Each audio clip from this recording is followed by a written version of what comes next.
Good afternoon, बैठिए।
ये जिन लोगों के लेटर यहां रखे होते हैं, ये लेटर यहां ना रखा करो। क्लास से पहले या क्लास के बाद आप सीधा ऑफिस में आया करिए, है ना। क्योंकि पर्सनल सवाल किसी एक का होता है, फिर पूरी क्लास सुने तो लोग बोर होते हैं। अब बोर होंगे तो बद्दुआ देंगे, तो मैं बद्दुआ नहीं लेना चाहता। एक ने लिखा है कि दिल्ली के चिड़ियाघर में कुछ बतखें और खरगोश हैं। यदि सिर गिने जाएं तो 160, और टांगे टांगे कहां है वो? जिसने टांगे, किस किताब में टांगे थी? तैर रहा होगा तो टांगे क्यों लिखे हो? देखो देश ऐसे चल रहा है।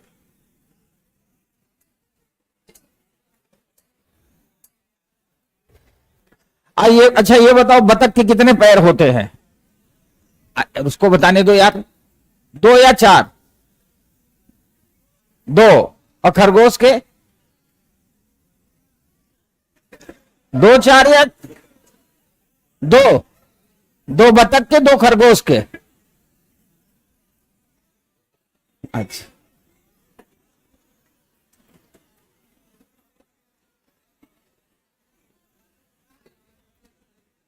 अब आप मेरी बात सुनिए। जितने भी महान लोग हैं जिनके भी डाउट होते हैं, एक का भी अभी जन्म हुआ है कि 20 जून 2003 को कौन सा दिन होगा? ये कौन दे रखा है यहां पे? कहां थी उस दिन जब जन्म हो रहा था? ये आपका बर्थडे है तो मुजबानी निकालो। 20 तारीख हो गई, 144, भागफल नहीं निकल रहा।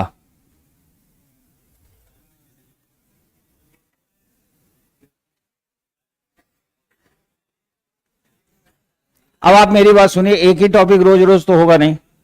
आप में से जिसको भी डाउट रहा करे, जस्ट क्लास के बाद या क्लास से पहले, क्योंकि क्लास से पहले कोई आता नहीं और क्लास के बाद भी कोई नहीं आता, इसलिए मैं क्लास से पहले नहीं आता।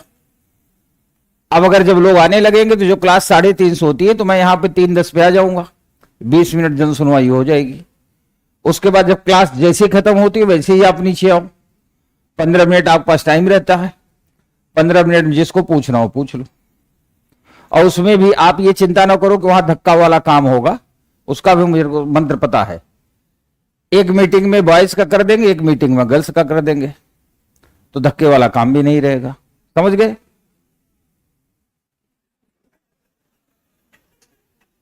एक बैच ऐसे ही था, तो उसमें जब मैंने टाइम अलग कर दिया, लड़कों का पहले कर दिया, लड़कियों का क्लास के बाद, तो पहले तो ढेर सारे आते थे सवाल पूछने, बंद कर दिए, आए ही नहीं कभी।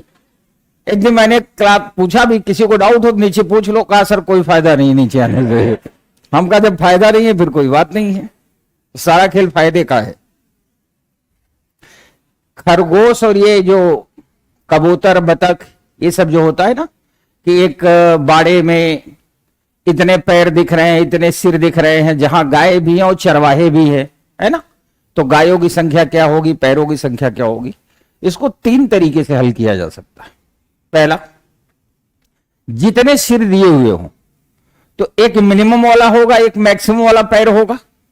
जैसे इसमें 160 सिर दिए हुए हैं, तो आप मान लो कि सभी के सभी अगर खरगोश होते तो क्या होता, तो सबके 4 पैर होते, तो 16 चौका 64, 640 हो गया। 640 में से 450 घटा दो, जितना है उसको 2 से भाग दे दो, तो आ जाएगा एक का हिस्सा, और जो शेष बचेगा 160 में से घटा दोगे, दूसरा आ जाएगा।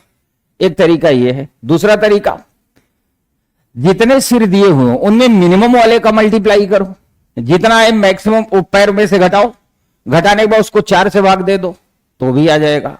और तीसरा तरीका, मान लो एक्स है, तो एक को एक्स मान लो और एक को उसमें से घटा दो, कि मान लो एक्स कबूतर हैं या बतख हैं, तो 160 माइनस एक्स क्या हो जाएगा, खरगोश हो जाएंगे। फिर उसमें 4 का मल्टीप्लाई कर दो, उसमें 2 का मल्टीप्लाई कर दो, पैरों को जोड़ दो। अगर ये भी नहीं करना चाहते तो एक को एक्स मान लो, एक को वाई मान लो, तो एक्स प्लस वाई ये क्या हो जाएंगे, 160 सिरों की संख्या। पैरों की संख्या में जिसको 2 है उसको 2x कर दो और इधर वाले को 4y कर दो। फिर समीकरण को कक्षा 6, 7, 8 में पढ़ा होगा, वहां से हल कर लो। ये लास्ट क्लास जब होगी ना मेरी, तो आपको मैं बता दूं, आप लोग मैथ की कुछ क्लास कर चुके हो, अभी कुछ और भी करोगे, फिर आपको ज्ञान की प्राप्ति होगी। जब आपको ज्ञान प्राप्त हो जाएगा तो मेरी क्लास तो चलती रहेगी, जब लास्ट में मेरी क्लास होगी, कॉम्प्रिहेंशन जब समाप्त होगा, तो हम 2 से 3 क्लास, वैसे तो मैंने सोचा है 5 क्लास, लेकिन कम से कम 3 क्लास पीपीटी लगाएंगे, प्रश्न होंगे मैथ के, गणित के, पर लगेंगे बिना फार्मूले से, तो आपको आसानी भी हो जाएगी। उसी में ये वाला बंदर एक खंभे पर उछलता है, कभी पढ़ा देखा है, चढ़ता है फिर फिसल जाता है, कभी कभी चढ़ जाता है, कभी कभी फिसल जाता है। तो ये तो बहुत पुराना ट्रेंड हो गया ना, छोटे छोटे एग्जाम में पूछता है कि बंदर एक पोल पे चढ़ा 5 मीटर, अगले मिनट फिसल गया। यूपीएससी है, यूपीएससी अकेले बंदर को खंभे पे कभी नहीं चढ़ाएगा, वो 4 कुत्ते पकड़ेगा, 4 खंभे लगवाएगा, चारों खंभों की लंबाई फिक्स कर देगा, कुत्तों को उछलने और नीचे आने का अलग अलग रेशियो दे देगा, फिर पूछेगा कि इनमें से मिनिमम टाइम में कौन सा कुत्ता ऊपर चढ़ेगा, और कुत्तों का नाम होगा ABCD। यूपीएससी एक बंदर को चढ़ा करके अपना काम खराब थोड़ी करेगा, वो 4 कुत्ते उछलेंगे, मकड़ियां चढ़ेंगी, उनको चढ़ाएगा, मेढक को कुएं में गिरा देगा। इसके पहले गिरा चुका है, 1 मेढक गिराया था, अब हो सकता है 5 मेढक गिराए, 5 मेढक को एक साथ उछाले। तो आप, और कई बार क्या पूछेगा कि जब 11वीं उछाल हो रही होगी, अगर मान लिया उसका मूड खराब है, पत्नी से झगड़ा हुआ है और पेपर बना रहा है, तो उसी समय बनाएगा कि बंदर कुएं के अंदर, वो मेढक उछलेंगे और उछाल का सिस्टम 20 करेगा, कि 20 उछाल होगी हर एक मेढक की, और हर एक का रेशियो देगा, पहली उछाल में इतने मीटर जाएगा और अगली उछाल में उतना मीटर नीचे आएगा। फिर पूछेगा जब 11वीं उछाल होगी तो उन तीनों मेढक के बीच में डिस्टेंस में क्या डिफरेंस आएगा। तो अब आपको 11 उछाल तो करानी पड़ेगी ना, जिसमें टाइम भी जाएगा, सिस्टम भी जाएगा। तो आप एकदम निश्चिंत रहिए, बंदर भी उछलेगा, मेढक भी उछलेंगे, मकड़ियां भी चढ़ेंगी, ये सब हम करेंगे लास्ट में, ठीक है। और जिनकी जिनकी समस्याएं होती हैं वो क्लास से पहले और क्लास के बाद पूछते रहे। चलिए इसी बात पे एक प्रश्न लिखिए।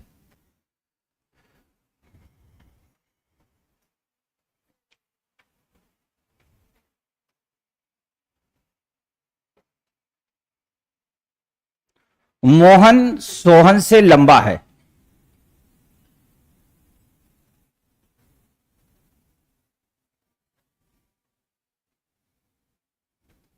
ऑनलाइन वालों नमस्ते।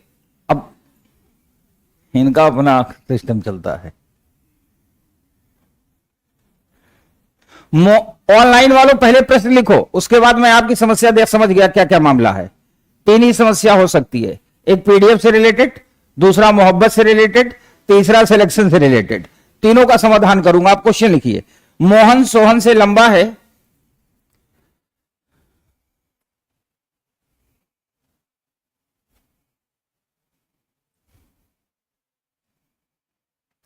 नीरज कमल से लंबा है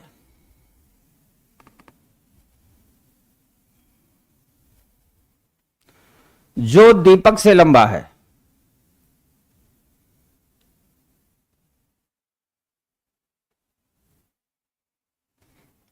जो दीपक से लंबा है। पंकज सोहन से नाटा है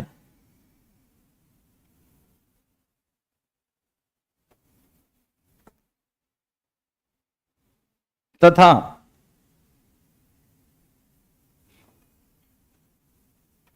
नीरज से लंबा है।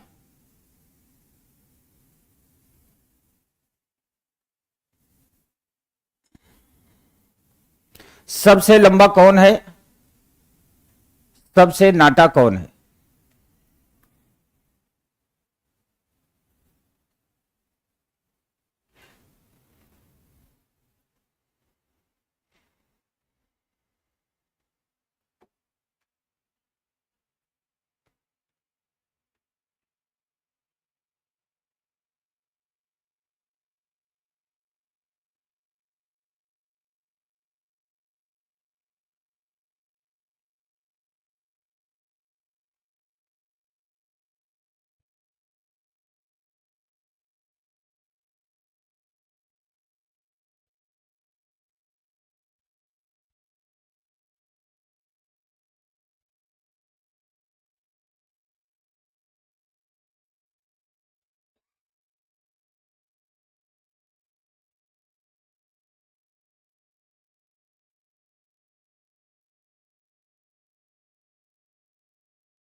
मोहन सबसे लंबा है और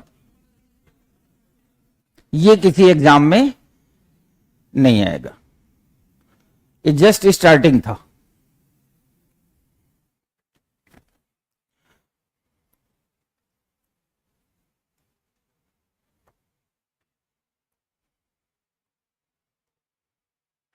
मोहन सोहन से लंबा है।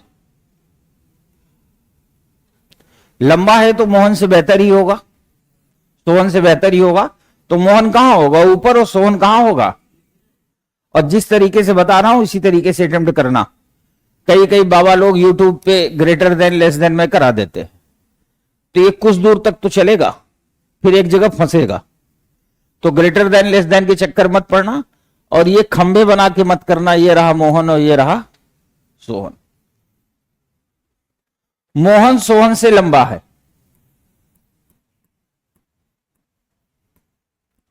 सोहन से लंबा है तो सोहन से लंबा होगा।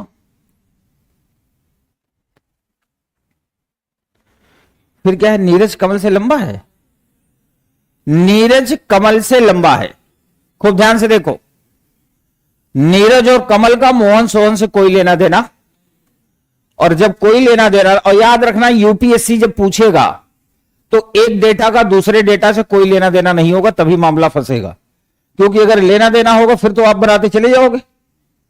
तो याद रखना ये क्वेश्चन तो भी थोड़ी देर बाद सेट हो जाएगा, लेकिन यूपीएससी में कई बार ऐसा होगा कि 4-4 5-5 डेटा होंगे, सेट ही नहीं होगा, और आप आंसर कर देंगे, फिर गलती होगी। मोहन सोहन से लंबा है। फिर कहता है नीरज कमल से लंबा है, तो आप बगल में लिखो नीरज कमल से लंबा है।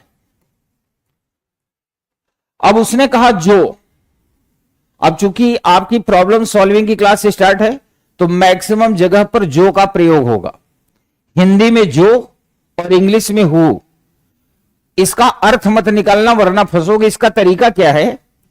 जहां पर हु लिखा हो या जो लिखा हो, जहां लिखा होगा वहां से बाईं ओर बढ़े, और आपका लेफ्ट हैंड इधर ही होगा, बाईं ओर बढ़िए। जो नाम पहले दिख जाएगा वही है जो। अर्थ निकालोगे तो फंस जाओगे। तो जहां भी जो या हु लिखा हो, इंग्लिश में हु और हिंदी में जो, यहां से लेफ्ट की ओर बढ़े, जो मिल गया वही कौन है? जो। तो नीरज कमल से लंबा है जो, जो मतलब कमल। किससे लंबा है? दीपक से।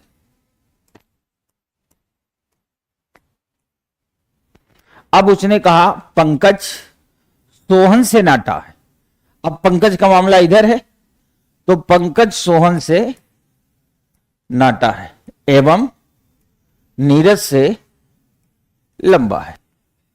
अब साफ साफ पता चल रहा है कि ये पोर्शन ऊपर चला जाएगा, ये नीचे आ जाएगा। तो सबसे लंबा मोहन और सबसे नाटा दीपक। ठीक है,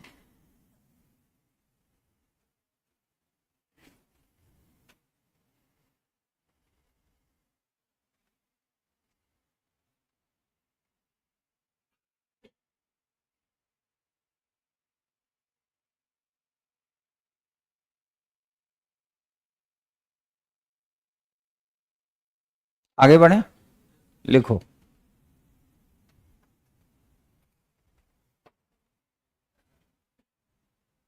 आकाश विपिन से लंबा है। आकाश विपिन से लंबा है।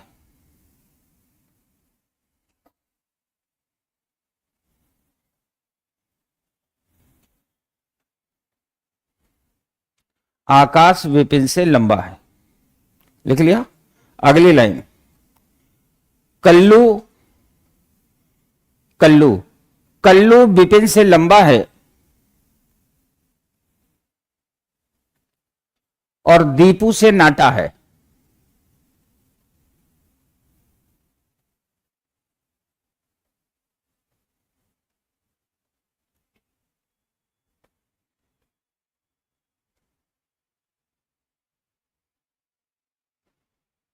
अगली लाइन, नाहर नाहर दीपू से नाटा है। नाहर दीपू से नाटा है।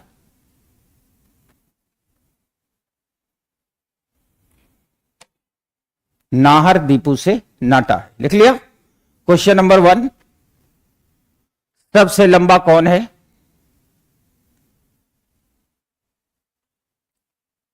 क्वेश्चन नंबर 2, सबसे नाटा कौन है? क्वेश्चन नंबर 3, लंबा से नाटा के क्रम में, लंबा से नाटा के क्रम में कौन व्यक्ति चौथे स्थान पर होगा? लंबा से नाटा के क्रम में कौन व्यक्ति चौथे स्थान पर होगा? On the 4th place.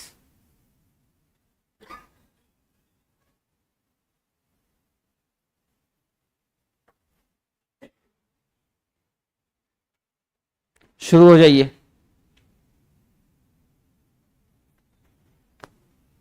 आपके पास 1 मिनट का टाइम है।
आ गया? आप बताइए। हाँ, हाँ बताइए। हाँ ठीक है, ठीक है। ये आप इधर भी,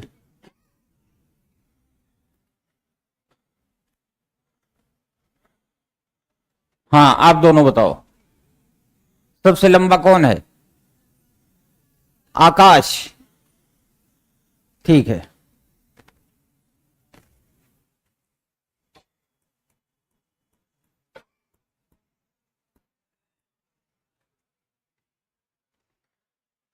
कितने लोग मानते हैं कि आकाश सबसे लंबा है? हाथ उठाइए। सही है।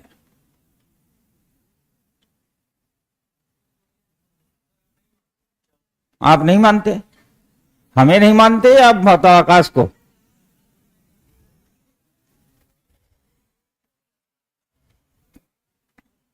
ये अपने ऑनलाइन वाले भी धुआंधार आकाश विपिन, आकाश विपिन, जय हो जय हो। अभी लिखेंगे कि मैं पूरा क्वेश्चन नहीं लिख पाया था। चलिए मैं बताता हूं।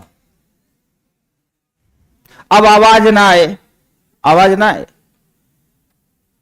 प्रश्न पढ़िए। लिखी हो पूरा कि नहीं? हाँ बताओ। बस बस बस बस। आकाश विपिन से लंबा है। ठीक है। अब पूरे होश में देखो। दुख का कारण यह नहीं है कि सरकार के यहां वैकेंसी नहीं है। दुख का कारण यह है कि कुछ आता नहीं है और पता नहीं इस दुनिया से कब निकलोगे यार गलतफहमी में। आप कभी कभी एनालिसिस किया करो ना कि 10th 12th के बाद आपके गांव के क्षेत्र के रिश्तेदार नातेदार जब लोग मैथ और फिजिक्स केमिस्ट्री पढ़ रहे थे, आईआईटी और मेडिकल की प्रिपरेशन कर रहे थे, तभी से आप यूपीएससी की तैयारी शुरू कर दिए थे। यानी आप मैथ फिजिक्स केमिस्ट्री से भाग गए थे और अब आपको लड़ाई उन्हीं से लड़नी है जो आपके साथ वाले बीटेक करके बैठे हुए हैं। तो थोड़ा सा होश में आओ। और आपको मैं बताऊं, किसी भी सब्जेक्ट के, मैं किसी जनरल स्टडी को मैं डिनाई नहीं कर रहा। जनरल स्टडी से मेरिट बनती है, पर वो इतना बड़ा हुआ नहीं है जितना बड़ा आप सोचते हो। It's totally basic things.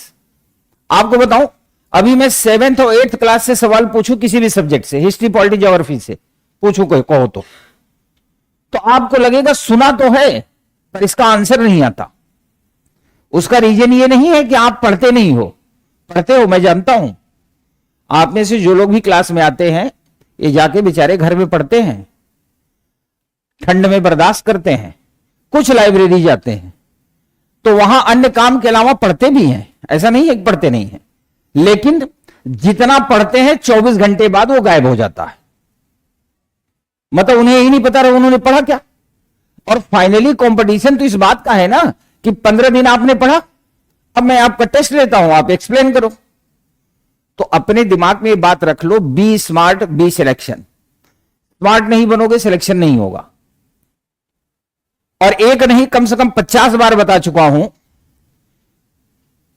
कि मैं लगातार 22 साल 23 साल 24 साल, जब मेरी उम्र 22 23 24 25 हुई है ना, तब 4 अटेम्प्ट होते थे। लगातार चारों अटेम्प्ट मैंने मेंस भी लिखा है और इंटरव्यू दिया है, और यहीं इलाहाबाद यूनिवर्सिटी में पढ़ के, कहीं बाहर नहीं। और जब फर्स्ट टाइम दिल्ली गया था इंटरव्यू देने, तो मैं अपने जीवन में पहली बार ही दिल्ली गया था। जब दिल्ली गया तो इसे चारों तरफ देखता था कहां आ गया, लेकिन वहां तक पहुंचा। और मैं अपने पर्सनल लाइफ में जब से सी सेट आया, उससे पहले मैं पढ़ाता नहीं था, सी सेट के बाद पढ़ाना शुरू किया, तो मैं जो बेसिक डिफरेंस देखा कि क्लास में जो बच्चे स्मार्ट थे, आप 10-5 नाम हिंदी मीडियम के सिलेक्शन वालों का नाम तो सुने ही होंगे 2-4-5 साल पहले। एक तो टॉपर भी ठीक ठाक थे, शादी हो गई अभी भी। मेरे से नाम ना पूछो, नाम आपको खुद पता है। आप जब मेरे बारे में चेक करोगे तो आपको पता चलेगा उनसे भी मेरा बड़ा करीबी संबंध रहा है, और मैं जहां पढ़ाता था वो आते थे, पढ़ते भी थे। मैंने जो बेसिक डिफरेंस पाया है कि जो बच्चा क्लास में स्मार्ट था वो तुरंत तो नहीं, लेकिन 2 साल 5 साल 6 साल बाद वो कहीं ना कहीं सेलेक्ट हो गया। और जो स्मार्ट नहीं थे वो आज भी मुखर्जी नगर की गलियों में भटकते हुए मिल जाते हैं और बताते हैं कि ये समझ में नहीं आ रहा है सर कि रिवीजन क्या करें। मैं कहता हूं अब कहां होगा, बुढ़ापा आ गया ना। जब तुम जवान थे, 18 साल 22 साल 23 साल उम्र थी, क्लास में बैठे थे, सिखाता था कि be smart, think smart, smart बनने की कोशिश करो, क्योंकि जो स्मार्ट होगा वही तो गेन करेगा ना। आपके मोबाइल में जितने जीबी का मेमोरी कार्ड होगा उतना ही सेव होगा या उससे ज्यादा सेव हो जाएगा। तो जाहिर सी बात है जब मेमोरी कार्ड का ही कमाल है तो हम क्यों ना अपना मेमोरी कार्ड बढ़ा लें। फिर आपको ये विषय नहीं थामेंगे।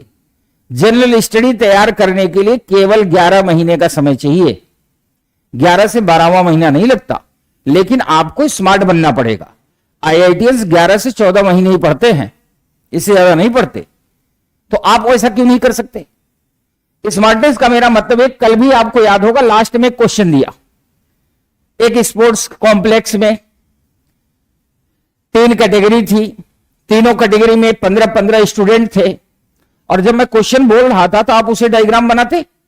अभी अभी मोहन सोहन, मैंने कहा मोहन सोहन किसी एग्जाम में नहीं आएंगे, तो सही बात है नहीं आएंगे। जब नहीं आएंगे तो वो क्वेश्चन मैं कराया ही क्यों। आपने नोटिस नहीं किया कि जब मैं मोहन सोहन को एक्सप्लेन कर रहा था, ये देख लो, जब मोहन सोहन को एक्सप्लेन कर रहा था, तो अगर आपको याद हो तो जब मोहन सोहन को मैंने बना दिया और मामला नीरज और कमल का आया, तो मैंने कहा there are no relation between both, इन दोनों के बीच में सीधा कोई संबंध, तो मैंने बगल में बनाया था, याद आया। अब आ जाओ यहां, सुधारना पड़ेगा आप लोगों को। आकाश विपिन से लंबा है, फिर क्या है, कल्लू विपिन से लंबा है। अब जरा होश में देखो, कल्लू विपिन से तो लंबा है, पर कितना लंबा है, इतना लंबा है, इतना लंबा है, इतना लंबा है, या इसके भी ऊपर है, या इसके भी ऊपर, ये कहीं दिया है। कल्लू विपिन से लंबा होगा ये डेफिनेट है, पर आकाश से छोटा होगा ये किसने कहा, या आकाश के बराबर होगा ये किसने कहा, या आकाश से लंबा होगा ये किसने कहा। ये तो डेटा है ही नहीं भाई। आकाश भी विपिन से बड़ा है, कल्लू भी विपिन से बड़ा है, तो कल्लू और आकाश का कोई रिलेशन है नहीं है, तो आप बगल में लिखो।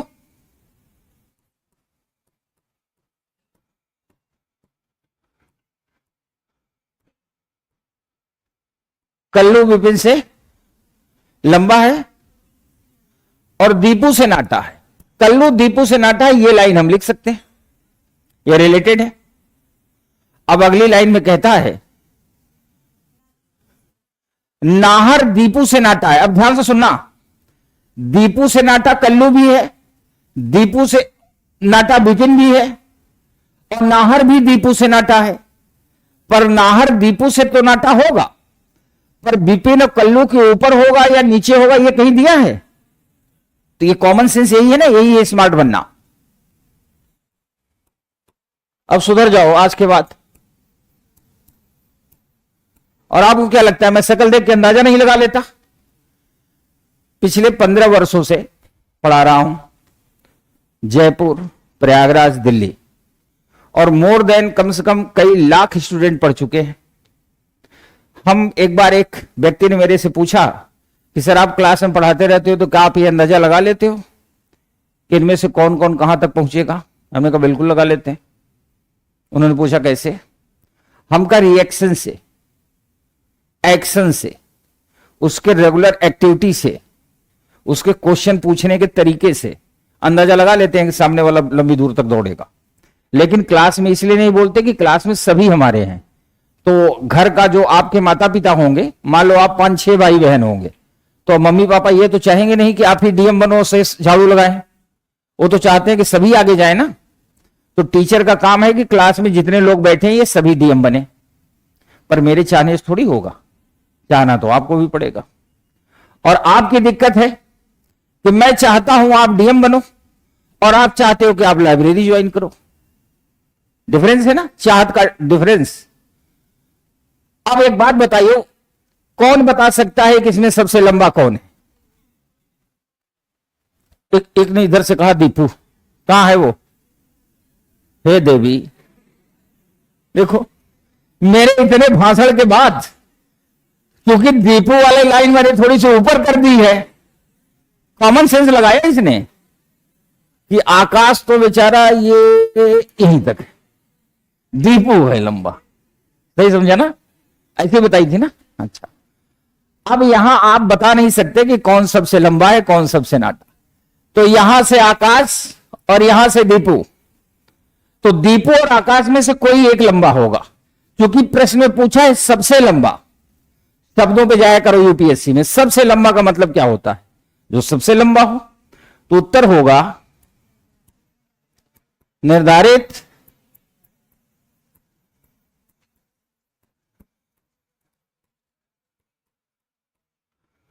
अब तुरंत उत्तर ना लिखो, देखो लिख रहा है यार, बचपन से आज तक की पूरी हिस्ट्री लिखे हो कि नहीं, पॉलिटी भी लिखे होगे, जितनी भी जीएस की क्लास चलती है उसमें लिखते हो कि नहीं, और जो आज से 10 दिन पहले लिखे थे वो याद है? नहीं, मैं गारंटी से कहता हूं नहीं याद है। जो परसों लिखे थे वो याद नहीं है, ये भी मैं गारंटी देता हूं। पर कैलेंडर का कोड याद है? क्या था कोड? इसको तो मैं बोर्ड लिखाया भी नहीं था। और कॉपी फट भी जाएगी तो ये नहीं फटेगा, कॉपी फट जाएगी, कबाड़ी जहां बिक जाएगी। जब तक आप जिंदा रहेंगे आपको कोड याद रहेगा। तो जब मैं कहूं लिखने को तभी लिखो, जब मैंने लिखा निर्धारित नहीं कर सकते। तो आप ध्यान से इनको देखो कि आखिर ऐसा क्या हुआ कि निर्धारण नहीं हो पाया, है ना।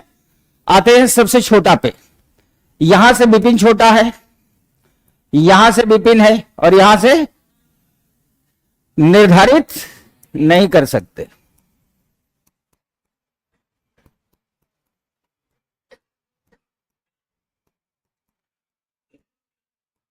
और कॉमन सेंस कहता है कि अगर सबसे लंबा निर्धारित नहीं हो सकता, सबसे नाटा निर्धारित नहीं हो सकता, तो लंबा से नाटा के क्रम में चौथा भी निर्धारित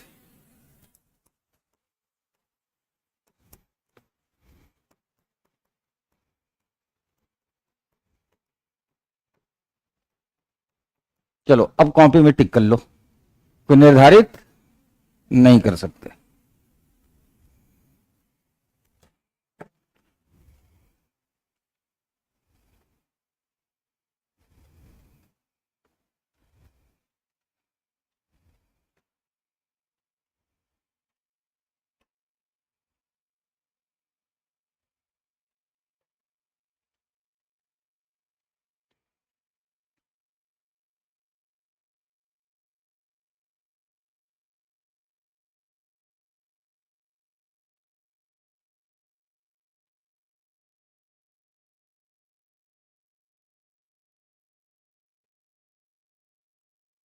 इन लोगों का कमेंट भी पढ़ते रहा करो, कभी कभी मोहब्बत शुरू हो जाती है।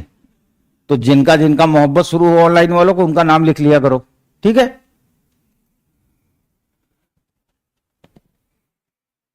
ऑफलाइन वालों की तो शुरू नहीं हो पा रही है, ऑनलाइन वाले जबरदस्ती परेशान है। अब समझ गए, मोहन सोहन किसी एग्जाम में नहीं आएंगे, जब आएंगे तो ये आएंगे, है ना, जहां मामला फंसेगा। अब और थोड़ा सा कठिन कर दूं या आसान? इधर से कौन आवाज दिया तेज आवाज में? यही बीच वाला बोला है, मैं समझ गया। कठिन करना है, लिखो।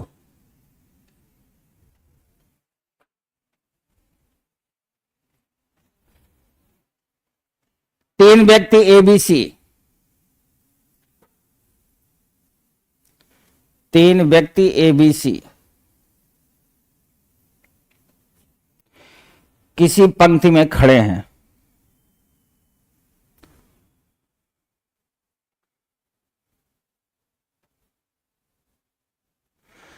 तीन व्यक्ति एबीसी किसी पंक्ति में खड़े हैं,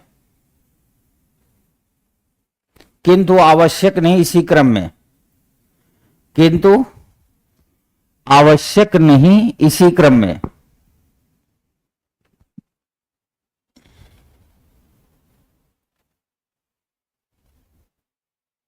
लिख लिया? ए और बी के बीच चार व्यक्ति हैं, ए और बी के बीच चार व्यक्ति हैं।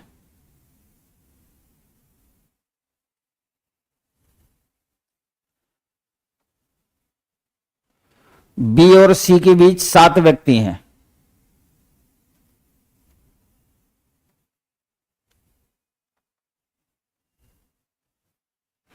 यदि सी के आगे 11 व्यक्ति और ए के पीछे 13 व्यक्ति हैं,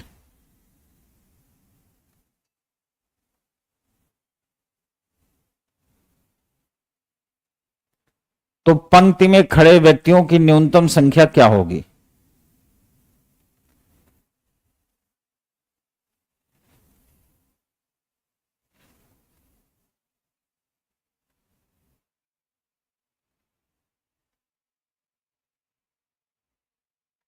न्यूनतम संख्या क्या होगी?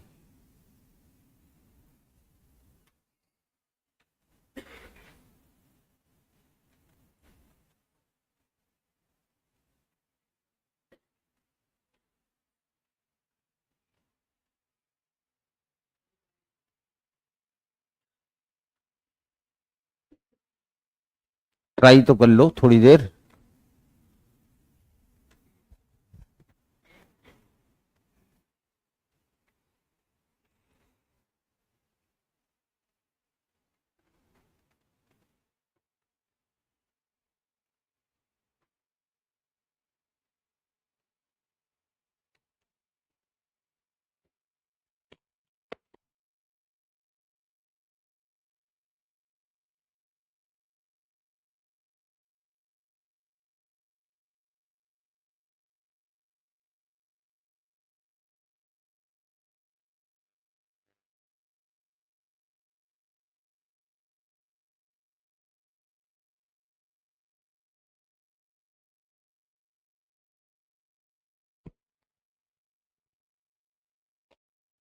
ऐसे किया क्या कि बतख के दो आगे बतख, बतख के दो पीछे बतख, आगे बतख पीछे बतख, कुल कितने बतख? ऐसे किया क्या?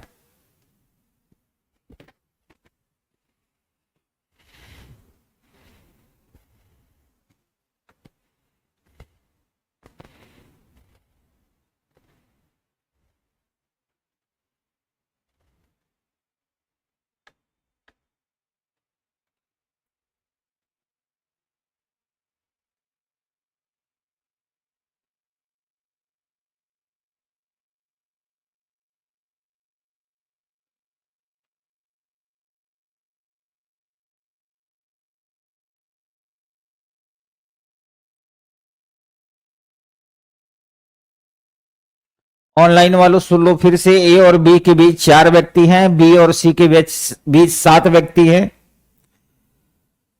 यदि सी के आगे 11 व्यक्ति हैं और ए के पीछे 13 व्यक्ति हैं, तो पंक्ति में न्यूनतम क्या संख्या होगी? 11 और 13, 11 एंड 13।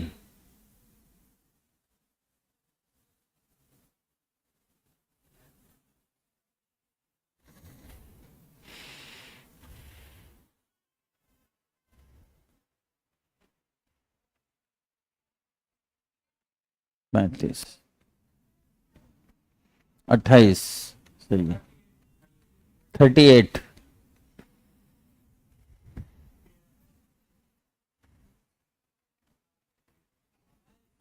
कितना? नहीं बोल बच्चा जो बीच में हाथ उठा रहा है। 32,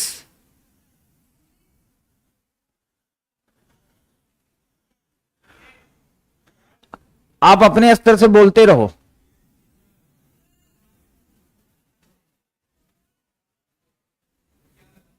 11,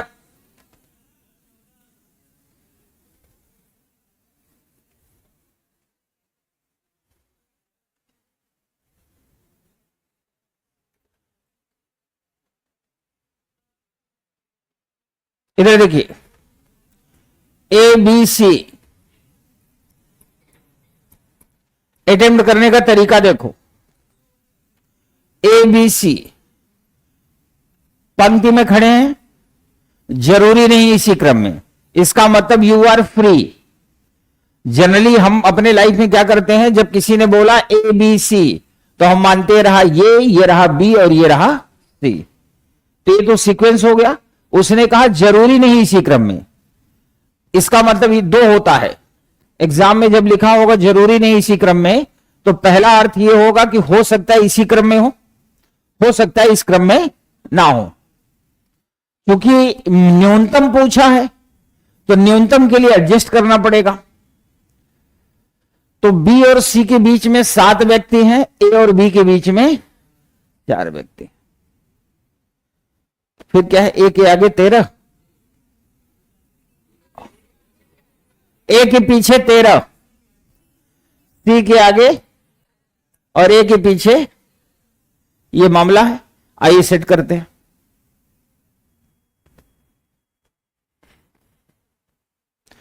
यहां हमने लिखा बी और यहां हमने लिखा सी, इनके बीच में है 7, 1 2 3 4 5 6 7। सवाल है कि मैंने बीसी के बीच में 7 है, ये पहले क्यों लिखा? इसलिए कि हमें मिनिमम निकालना है। उनके बीच में 7 है तो उसी में कहीं बीच में हम ए को रख देंगे तो ए और बी के बीच 4 हो जाएंगे, इसलिए हमने बीसी को पहले लिखा। जिसको ना समझ में आए हाथ उठाना। आपको समझ में आया? ठीक है। बी और सी के बीच 7 व्यक्ति हैं, ए और बी के बीच में 4 व्यक्ति हैं और हमें न्यूनतम में निकालना है। तो हम क्या करेंगे, 7 वाले को पहले लिखेंगे, उसी के बीच में ए को एडजस्ट कर देंगे तो 7 के अंदर वो भी आ जाएगा। न्यूनतम तभी होगा ना।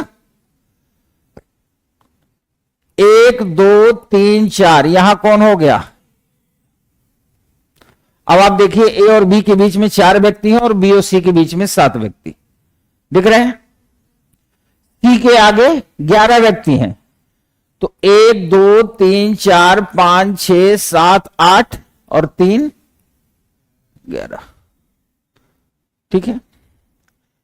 ए के पीछे 13 व्यक्ति हैं तो 1 2 3 और यहां कितना हो गया? 10। आइए गिन लेते हैं। 10 1 11 12 13 14 15 16 17 18 19 और 3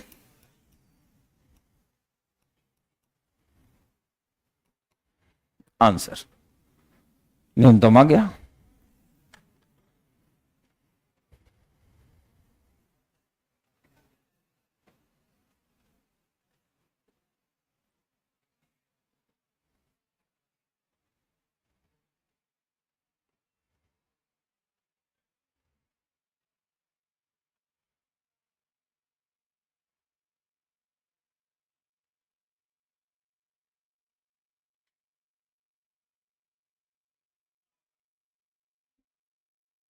अधिकतम जितना चाहो उतना करो। दिखाऊं?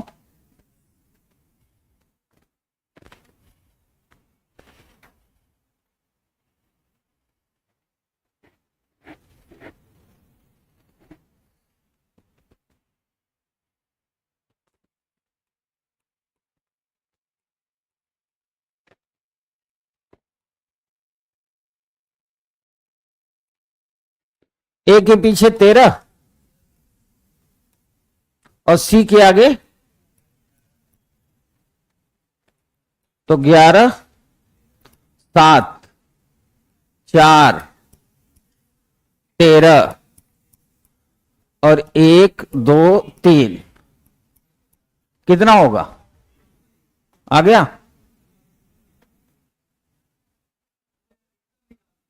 तो कितना आया आपका? तो 38 आ गया मेरा भी।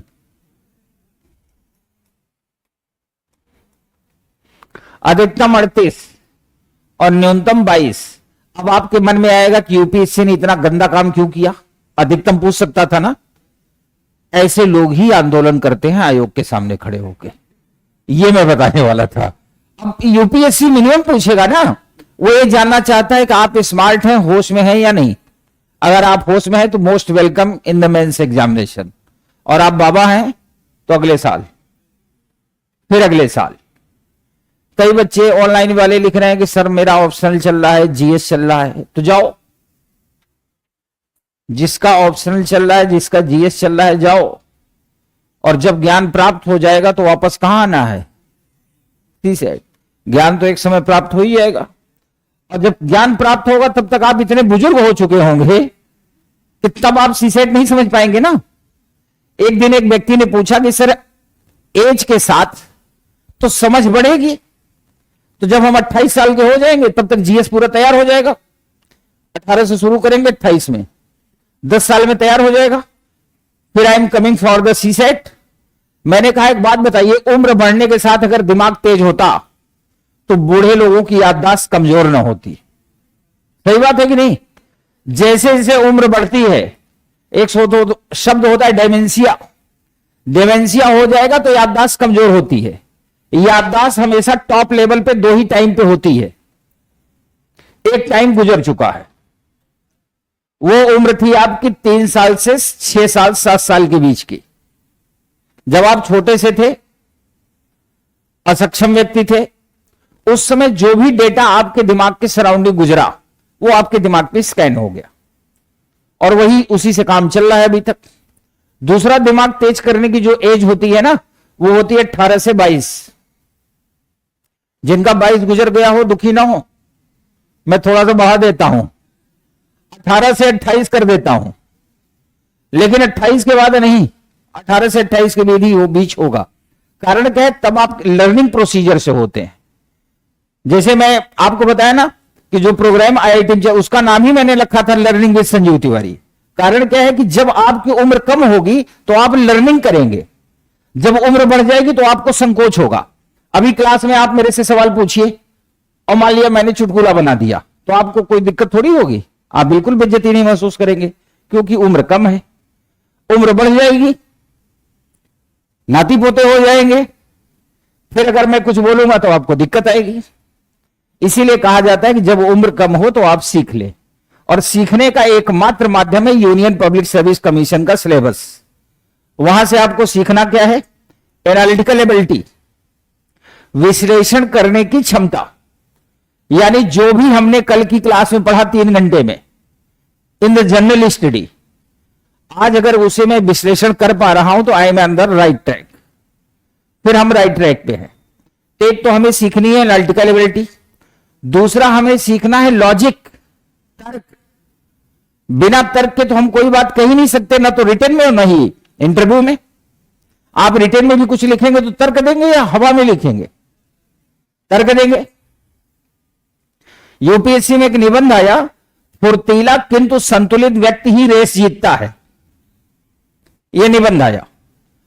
अब इसको आपको 1000 वर्ड में लिखना है, 1000 शब्दों में, और आप इसको पहली बार सुन रहे हो। यह शब्द, यह स्टेटमेंट पहली बार आपने सुना और आपको 1000 शब्दों में लिखना है। और लिखना कैसे है कि पढ़ने वाला हर पेज के बाद इस बात के लिए उत्सुक हो कि अगले पेज में आपने क्या लिखा होगा, तब तो आपको नंबर देगा। अगर पढ़ने वाला पहले पेज में ही समझ गया कि यह बाबा टाइप का है, तो हो सकता है आगे आपने अच्छा भी लिखा हो, तो मेंटली आपके बारे में वो प्रिपेयर्ड हो जाएगा कि ये बाबा टाइप का है, घुमा घुमा के लिखा है। अब आपने आगे अच्छा भी लिखा तो खराब हो जाएगा। और आप कभी भी एग्जामिनर की जगह अपने आप को रख के देखो ना।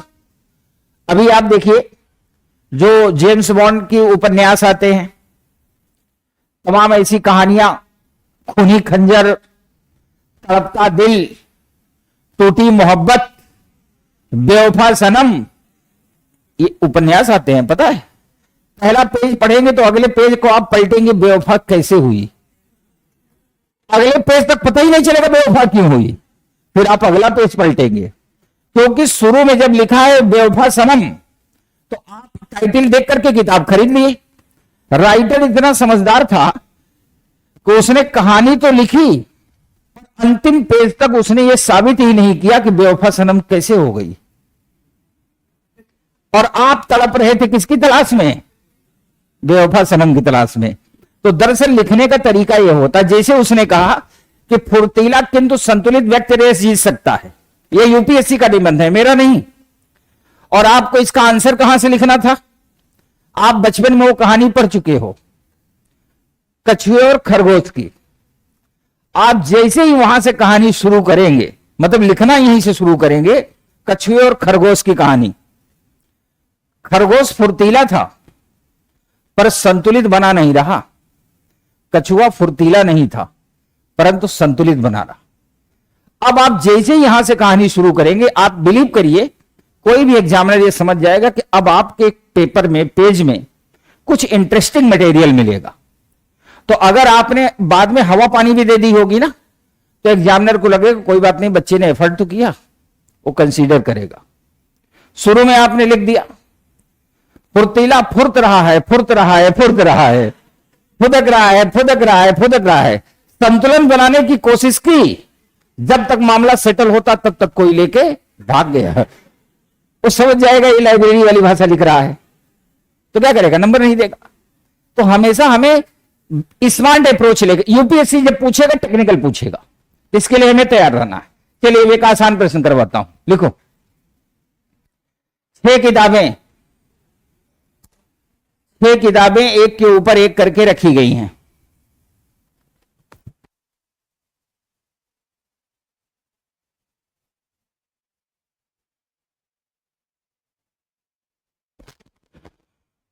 क्या लिखा है लाइन?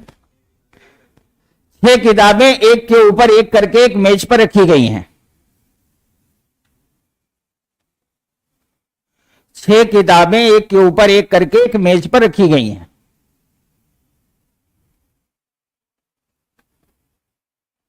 अब देखो स्मार्ट तरीका क्या होता है, जैसे मैंने लाइन लिखाया ना, यू फील इट कि देयर इज ए टेबल, आपके सामने एक टेबल है और उस पर 6 किताबें करके रखी गई हैं।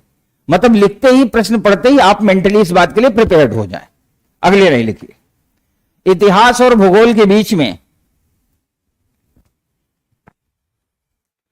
2 किताबें हैं। इतिहास और भूगोल के बीच में 2 किताबें हैं।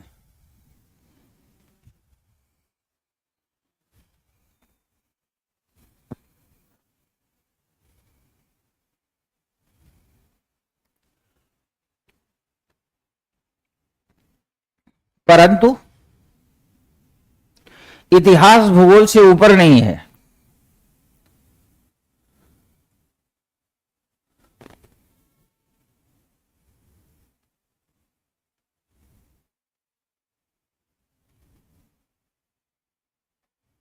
लिख लिया? नीचे से दूसरे स्थान पे गणित की पुस्तक है।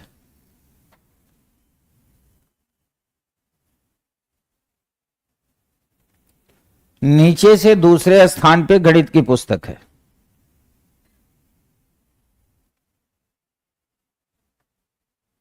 परंतु केमिस्ट्री उसका पड़ोसी नहीं है। परंतु केमिस्ट्री उसका पड़ोसी नहीं है।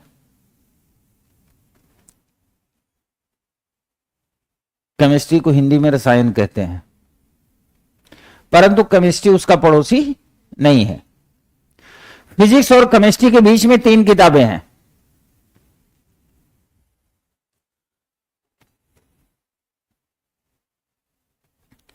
फिजिक्स और केमिस्ट्री के बीच में 3 किताबें हैं।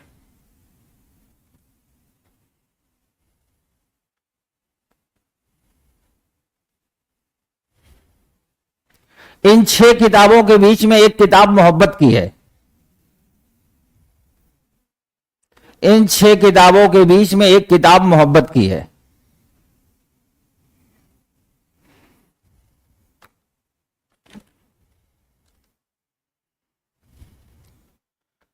प्रश्न नंबर 1,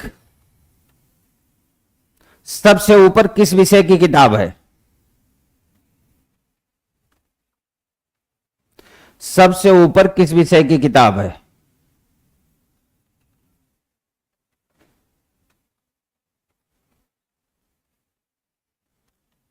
प्रश्न नंबर 2, मोहब्बत का पड़ोसी कौन है? मोहब्बत का पड़ोसी कौन है?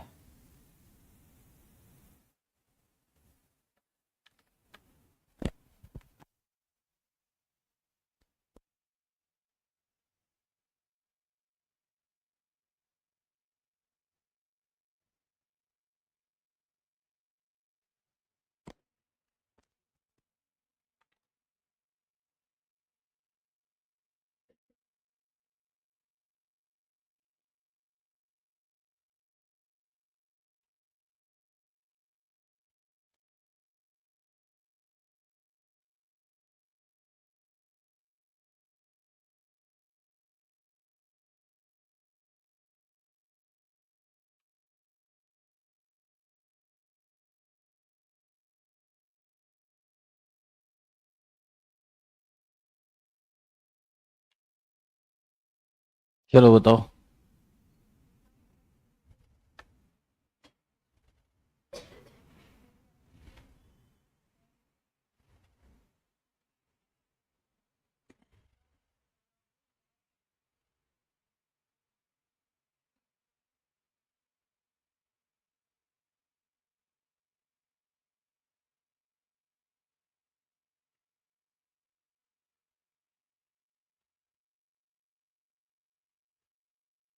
आप जरा देखिए, ये बीच वाले लिखते हैं क्लास रुक गया, इनका रुक ही जाता है या मतलब सिस्टम खराब है?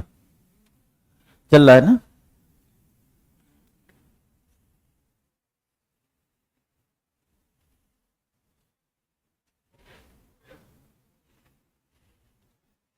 अब आप इधर देखिए, चलिए बताइए टॉप पे कौन है? और प्रश्न नंबर 2,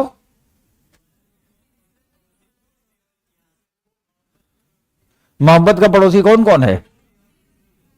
ठीक है, 6 किताबें, इधर देखिए 6 किताबें एक के ऊपर एक करके ऐसे रखी गई हैं। हम मान के चलते हैं कि हमें पहले से कुछ नहीं पता, एग्जाम में रेंडम क्वेश्चन आएगा तो हम क्या करेंगे? यही करेंगे। तो ये देखिए 1 2 3 4 5 6। अब तरीका सीखो। जब भी कभी प्रॉब्लम सॉल्विंग में क्वेश्चंस पूछे जाते हैं तो 3 तरह का डेटा होगा, positive data, negative data, positive और कंफर्म डेटा। इतिहास और भूगोल के बीच में 2 किताबें हैं, ये डेटा पॉजिटिव है लेकिन कंफर्म नहीं।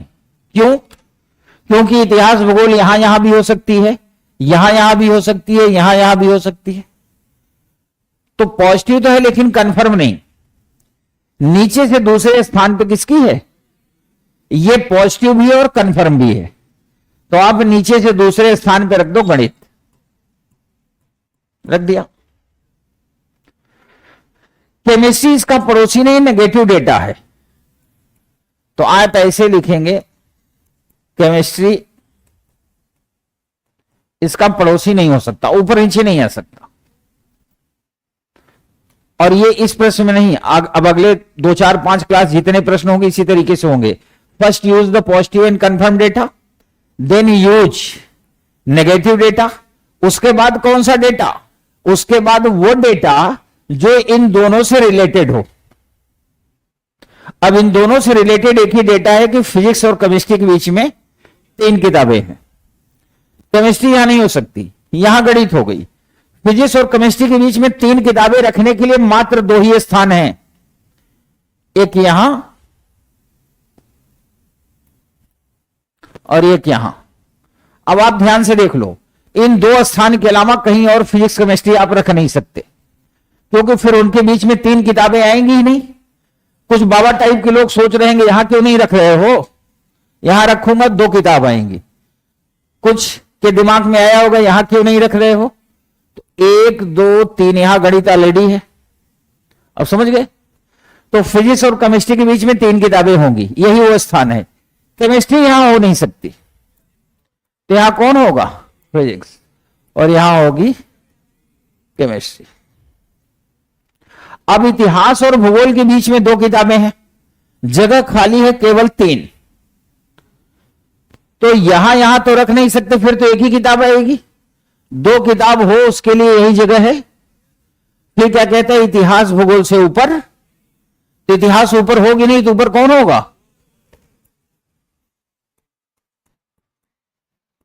और यहां कौन होगा? अब एक ही जगह बची, यहां कौन होगा? जब सब मोहब्बत बोली तो एक ने बाद में बोला, कौन है वो? यही है वो जो दीवालों पे लिखता है किसी भी समस्या के समाधान के लिए वोट गुवाए। बाबा बंगाली खास आदमी यही है। अच्छा, एक दिन मैं उधर से ट्रैफिक चौराहे तरफ से आ रहा था रात में, तो मैंने देखा कोई लड़का दीवार पे लिख रहा था।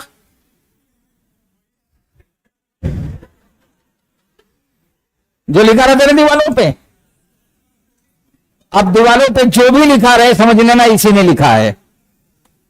कोई नहीं, मजे लो यार जिंदगी के। ये मोहब्बत करता है पर बेचारा एक तरफा करता है, उधर से कोई लाइन ही नहीं क्लियर हो रही होगी। कोई नहीं, मस्त रहो।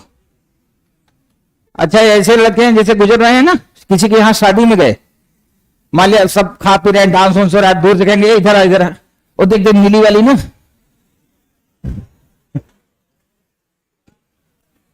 चलो अगला प्रश्न लिखो। अब वाला प्रश्न थोड़ा सा कठिन है, इसीलिए आपको हंसने का मौका दे दिया। अब आप मेंटली रिफ्रेश हो गए, प्रश्न भी आसान था, मैक्सिमम का आंसर भी आ गया और आपने हंस भी लिया।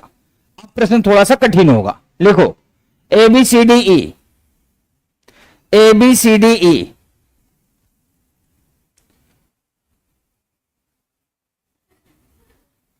क्या कह रहा है? क्या रिकॉर्ड कर रहे हो क्या?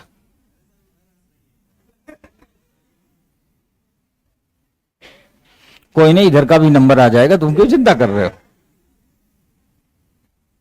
इस बार इसने मदद मतलब क्लास को मेंटेन किया। अब जब प्रश्न कठिन होगा तो लोगों का चेहरा लटक जाएगा, फिर उदास लोग मुझे अच्छे नहीं लगते, न मैं स्वयं उदास रहता हूं, न उदास आदमी मुझे अच्छे लगते हैं। एक लड़का इस बार मॉक इंटरव्यू में आया, ऐसे बैठा था, हमने कहा अपना इंट्रोडक्शन दो। My name is Akash, I am from Ranchi.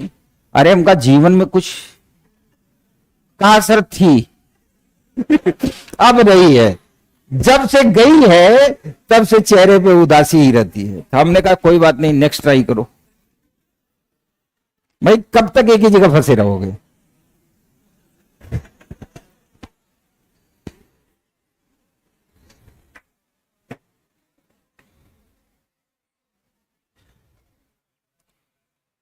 A B C D ई, 5 व्यक्तियों में ए बी सी डी ई, 5 व्यक्तियों में ए बी से लंबा है, ए बी से लंबा है,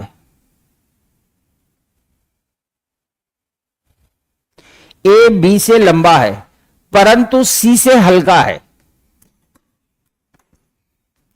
परंतु सी से हल्का है, हल्का वजन में है।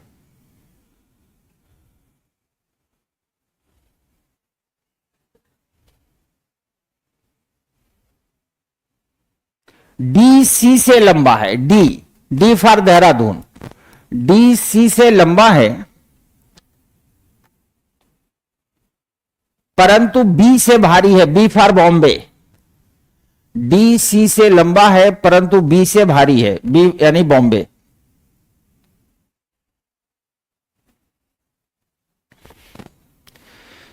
ई ए से लंबा है, ई ए से लंबा है परंतु सबसे लंबा नहीं है, ई ए से लंबा है परंतु सबसे लंबा नहीं है।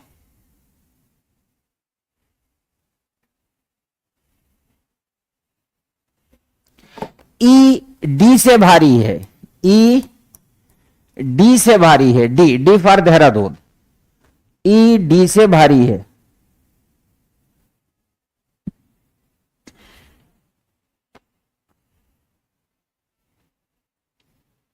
लंबा से नाटा के क्रम में, लंबा से नाटा के क्रम में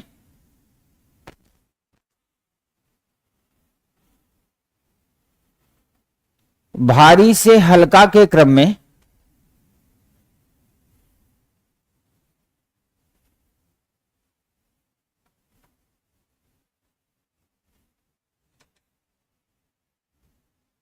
लंबा से नाटा के क्रम में, भारी से हल्का के क्रम में कोई भी व्यक्ति समान स्थान पर नहीं है, कोई भी व्यक्ति समान स्थान पर नहीं है।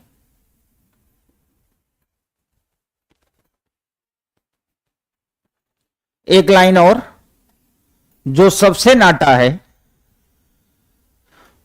वह सबसे भारी है, जो सबसे नाटा है वह सबसे भारी है।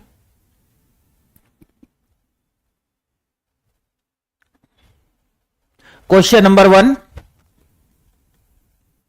सबसे लंबा कौन है?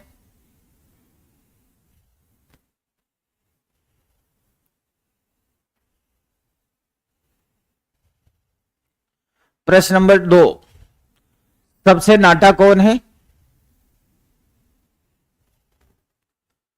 प्रश्न नंबर 3, सबसे भारी कौन है? प्रश्न नंबर 4, सबसे हल्का कौन है? प्रश्न नंबर 4, सबसे हल्का कौन है? अब आप लोग स्टार्ट हो जाओ करना। आपके पास 2 से 3 मिनट का टाइम है, 2 से 3 मिनट।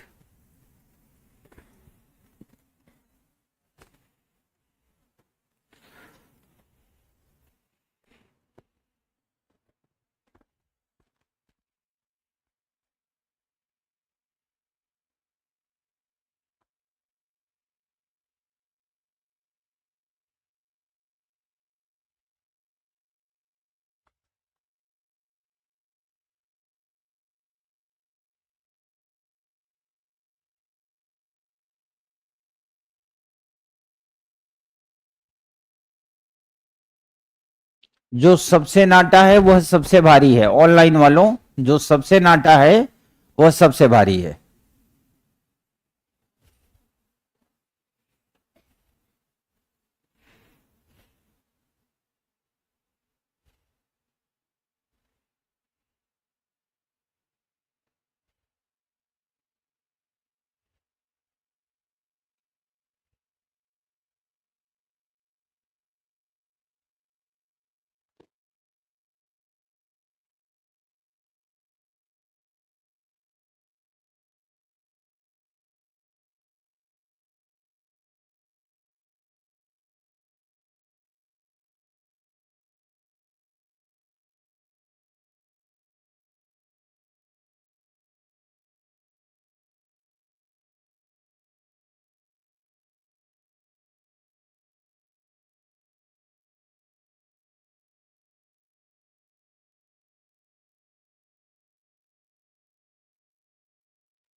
निर्धारित, सही।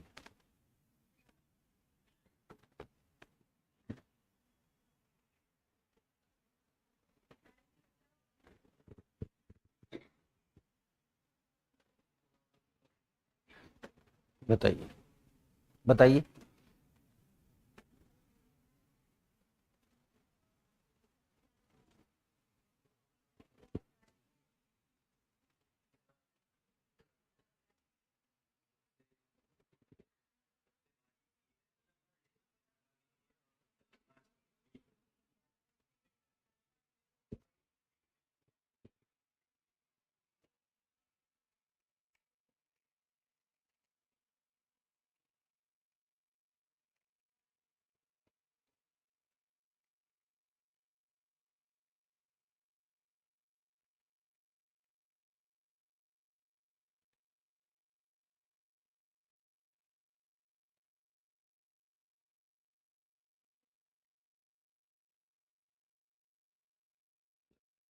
हो गया, ठीक है। सबसे लंबा कौन?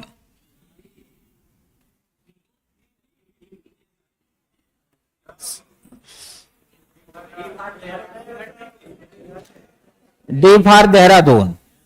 किसका किसका डी सबसे लंबा है? ठीक है, समझ गया। सबसे नाटा कौन है? नहीं, कुछ का बी है, कुछ का सी है। नहीं, पहले जिनका सी है वो हाथ उठाएं। ये वही है अपने खास लोग, समझ गया। और जिनका बी है वो हाथ उठाएं। सही है। कौन बोला श्रीलंका में? क्या बोले हो? श्रीलंका में क्या है? श्रीलंका में बेटा तो इधर की तुम जिम्मेदारी लोगे या मैं? देखो अब इसकी खुरापात शुरू होगी तो आप लोगों के पैर तले जमीन खिसक जाएगी। बता दो सिविल लाइन बस अड्डा है। एक दिन मेरी गाड़ी उधर से, चूंकि प्रयागराज मेरी गाड़ी घूमती रहती है, तो मेरी गाड़ी उधर से गुजर रही थी तो इसको देखा, एक 2 साल का बच्चा गोद में लिए है और एक 1 महीने का, और एक औरत पीछे पीछे सुनो जी कर रही है। मुझे लगा ये तो अपना वाला है, तो मैंने गाड़ी धीमी किया। हम कहा तुम केजीएस में पढ़ते हो? कहा हाँ सर, पर किसी को बताना नहीं। हमने कहा क्यों, ये कौन है?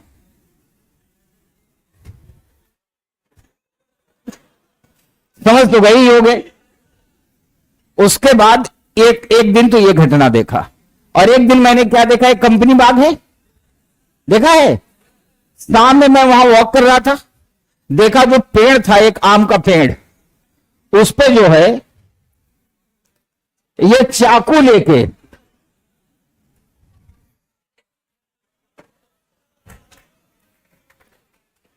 ऐसे बना रहा था। तो मैं समझ गया ये बाबा टाइप। अब जहां जहां खुदा हुआ दिखे तो यही, चलो कोई बात नहीं, अब हो गया श्रीलंका, जय हो, कोई बात नहीं। ऐसे नहीं बोलते बेटा, है ना? You are my student and she is also my student, है ना? हमारे लिए every person are equal in this class, जब तक मैं पोडियम पे खड़ा हूं, ठीक है? हो सकता है आपको मोहब्बत हो, मैं मना नहीं कर रहा। अरे यार, जो काम तुम कर रहे हो, ये काम बहुत पहले हम भी किए होंगे। तो मैं तो नजर से पकड़ लेता हूं कि मोहब्बत हुई होगी। पर मोहब्बत 2 तरह की होती है। एक होती है वो मोहब्बत जो मिल गई, एक मोहब्बत जो कभी मिली ही नहीं, 1 साइडेड। तो आंखें बताती हैं कि मोहब्बत 1 साइडेड है या 2 साइडेड। अब तुम कहो तुम्हारे बारे में बताऊं, अगर मोहब्बत आपकी 2 साइडेड होती तो आप पेड़ खुरच के क्यों बनाते? अगर ये खुरच के बना रहे थे, जिसको लेके घूम रहा था बस अड्डे पे, जब मैंने पूछा कौन है, तो कहा सर ये पड़ोस की भाभी जी हैं। चलिए कम टू द पॉइंट, कितने लोग ये मानते हैं कि निर्धारित नहीं कर सकते? हाथ उठाइए। यही है वो जो यूपीएससी में भूल बढ़ाते हैं।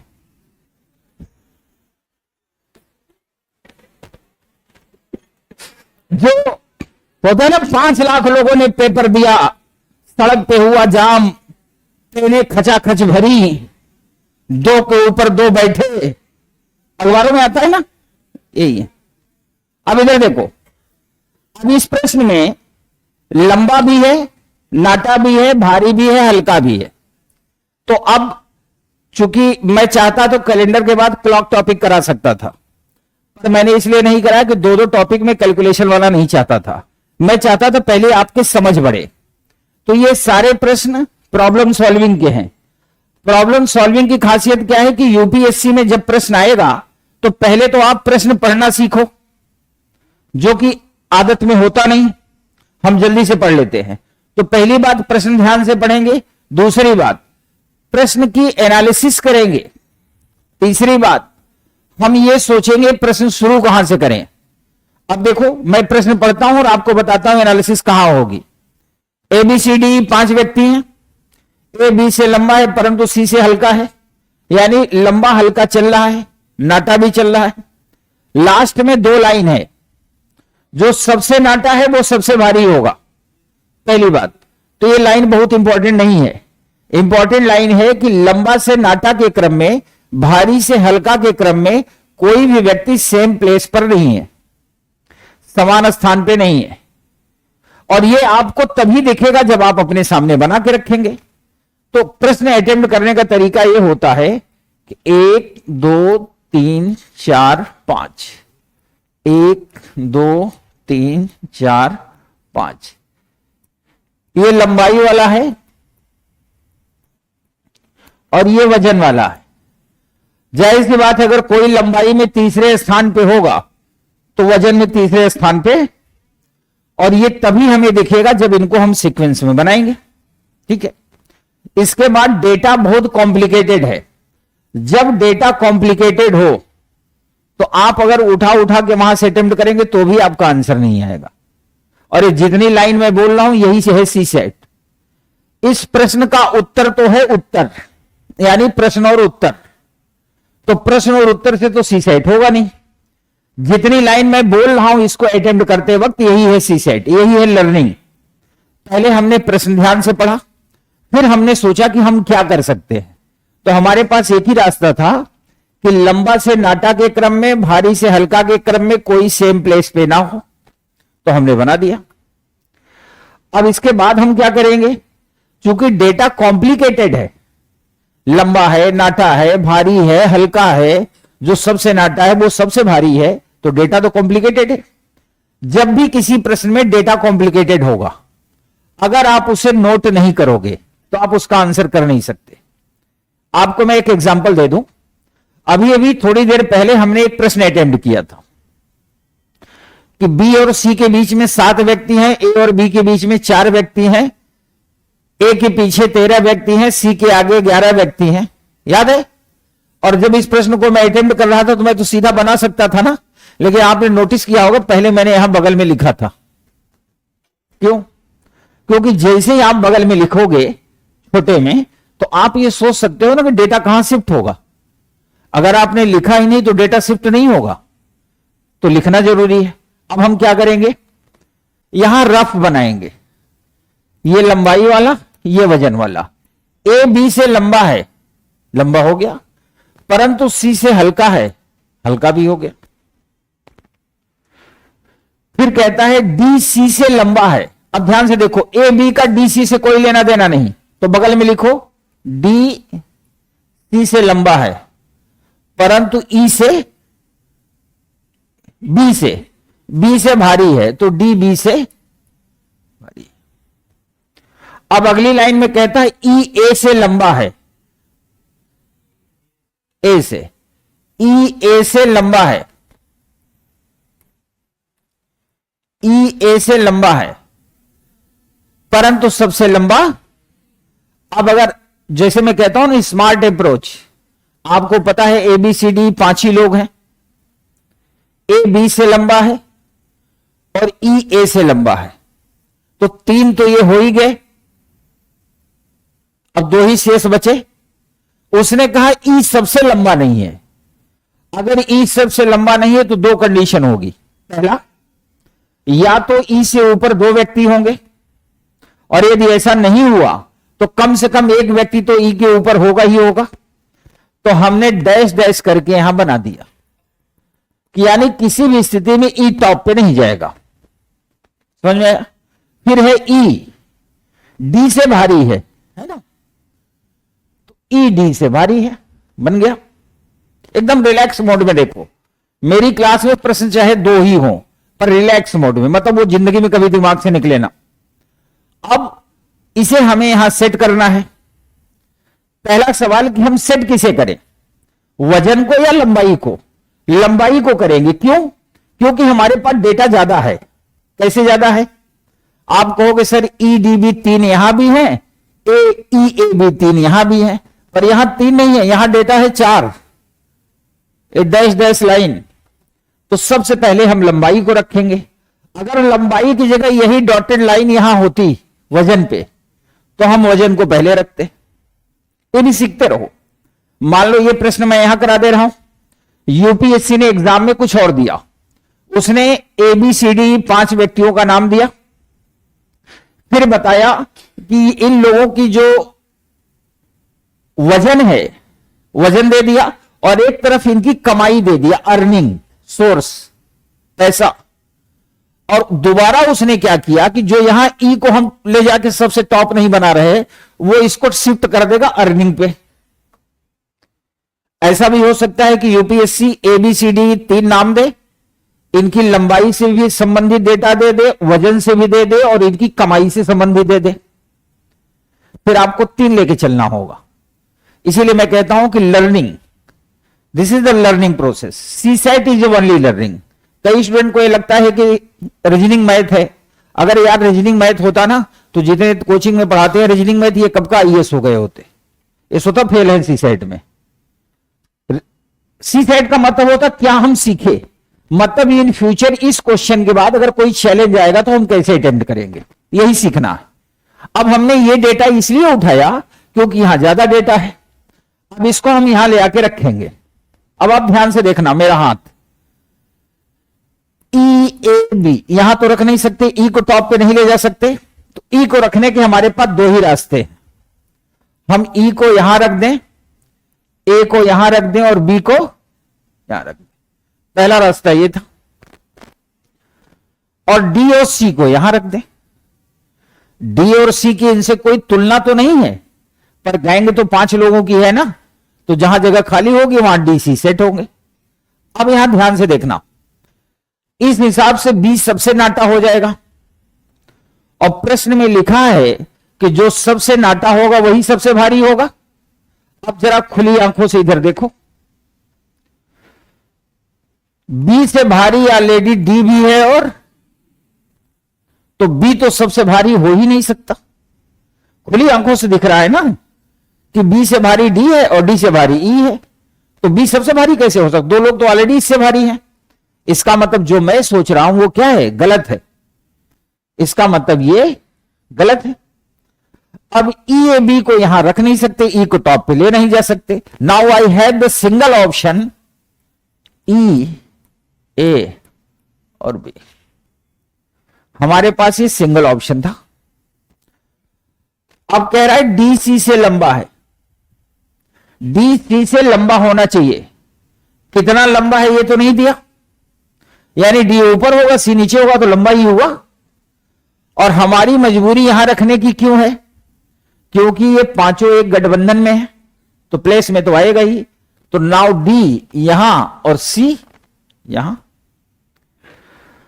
अब सी चूंकि सबसे नाटा है तो सबसे भारी हो सकता है, क्योंकि ये देखिए सी ए से भारी है और सी की तुलना ई डी बी से की भी नहीं गई है, तो सी सबसे भारी हो सकता है ना। अब बचा ई डी बी। अब अगर ई डी बी को हम यहां रखना चाहें तो रख सकते हैं, नहीं, क्योंकि ई फिर सेम प्लेस पर आ जाएगा और बी भी सेम प्लेस पे आ जाएगा। तो ई डी बी और ये रहा ए। सबसे लंबा डी, सबसे नाटा सी, सबसे भारी सी और सबसे हल्का बी हो गया।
में नहीं आएगा। मेरी क्लास इस बात के लिए ही फेमस होती है कि दुनिया का कितना भी कठिन विषय हो उसे आसान तरीके से कैसे दिमाग तक पहुंचाना, इसी के लिए फेमस है। और आपको बताऊं, दिल्ली में जब मेरी क्लास चलती थी, क्लास भर जाती थी, तो ऐसा नहीं स्टूडेंट क्लास से गायब होते थे, वो आते थे। अगर क्लास पूरी भर गई है तो कई स्टूडेंट ऐसे थे जो दीवारें हैं ना, दीवार के किनारे खड़े होके 2.5 घंटे पढ़ लेते थे नीचे। ये तो वहां के स्टूडेंट रहे हैं हमारे, नीचे बैठ जाते थे। और मेरी क्लास की खासियत, अगर जो विषय मैं समझा दूंगा, अगर आपको लगता है दुनिया का सबसे कठिन विषय ये है और आप मेरे को बता दो सर ये सबसे कठिन है, मैं आपको 5 मिनट में समझा दूंगा कि ये आसान कैसे हो सकता है। और जब जब आप अपने छत पे जाओगे और किसी को देखोगे तो तुरंत विषय याद आ जाएगा। समझाने का तरीका भी ऐसा है, मैं उसी पे सेट कर दूंगा। अगर आप कहोगे सर अंग्रेज आए थे, ईस्ट इंडिया कंपनी आई थी, ईस्ट इंडिया कंपनी की पॉलिसी ने भारतीय व्यवस्था को कितना डिस्टर्ब किया और किस क्रम में किया, वो कौन कौन से एक्ट थे जिनसे भारत सबसे ज्यादा प्रभावित हुआ, मैं ये सारे मैटर को उसी मोहल्ले में सेट कर दूंगा। जब जब आप छत पे जाओगे ईस्ट इंडिया कंपनी आ जाएगी और सामने अंग्रेज भी दिखेंगे। और अगर आप कहोगे सर जलियांवाला बाग, तो मैं वो भी समझा दूंगा। जैसे आप छत पे जाओगे उधर से गोली चलने लगेगी और आप घायल हो जाओगे, है ना। अगर मेरी क्लास में समझ में आए तो मतलब समझ लो सन्यास का समय आ गया है। चलिए अगला प्रश्न।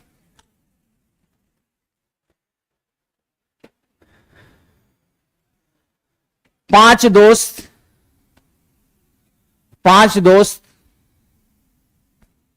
5 दिनों में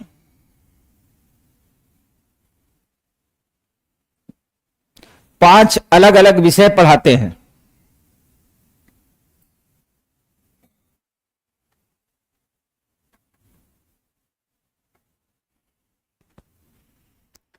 पांच दोस्त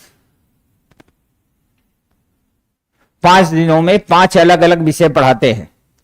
कमल केमिस्ट्री पढ़ाता है,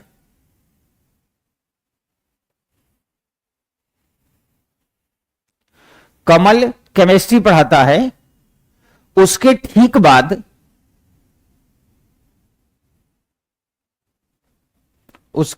बाद नीरज पढ़ाता है।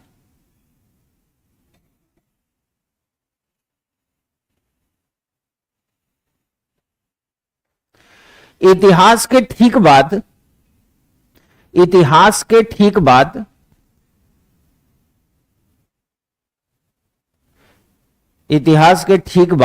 भूगोल की कक्षा होगी, भूगोल जियोग्राफी। इतिहास के ठीक बाद भूगोल की कक्षा होगी, परंतु भूगोल अंतिम दिन नहीं होगी।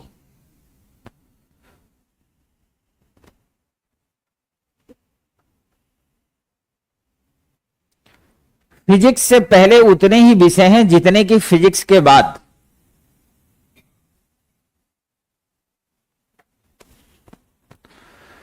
फिजिक्स से पहले उतने ही विषय हैं जितने कि फिजिक्स के बाद।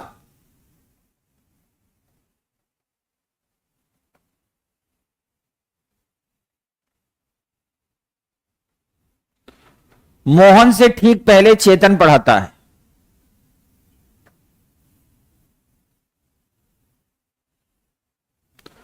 मोहन से ठीक पहले चेतन पढ़ाता है।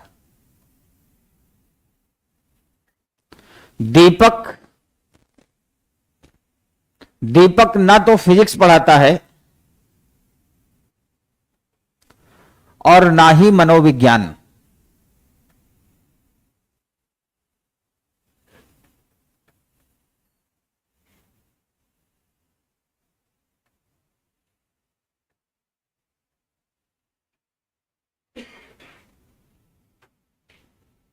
ना तो फिजिक्स पढ़ाता है ना ही मनोविज्ञान। क्वेश्चन नंबर 1, फिजिक्स कौन पढ़ाता है?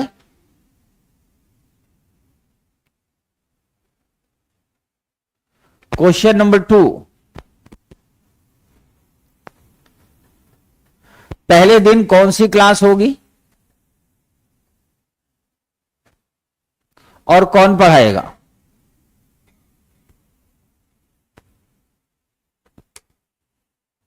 एक प्रश्न और, आखिरी दिन किस विषय की क्लास होगी? आखिरी दिन किस विषय की क्लास होगी?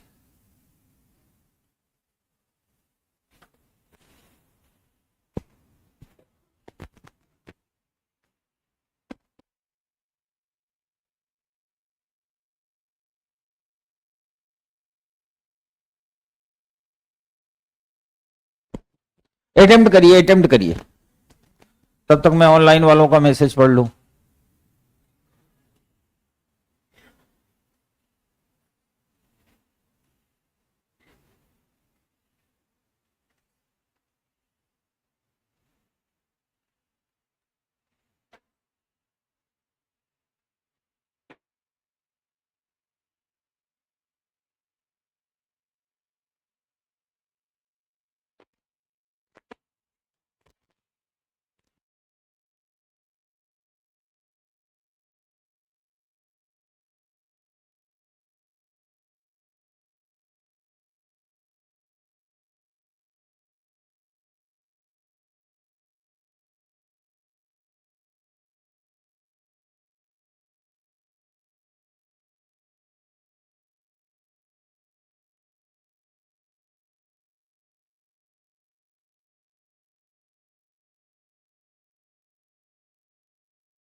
पांच दोस्त 5 दिनों में 5 विषय पढ़ाते, तो 5 दिन में कैसे पढ़ाएंगे? पहले पहला दिन आएगा, फिर दूसरा दिन, फिर तीसरा दिन, फिर चौथा दिन, फिर 5वां दिन। अभी इतना लंबा भाषण दिया था कि यूपीएससी लेवल का क्वेश्चन होगा, तो पहले आपको यह सोचना चाहिए कि हमें करना क्या है। तो 5 दिन में 5 दोस्त 5 विषय पढ़ाएंगे, तो एक तरफ दोस्त रखिए, एक तरफ विषय रखिए और बीच में दिन रखिए। 1 2 3 4 और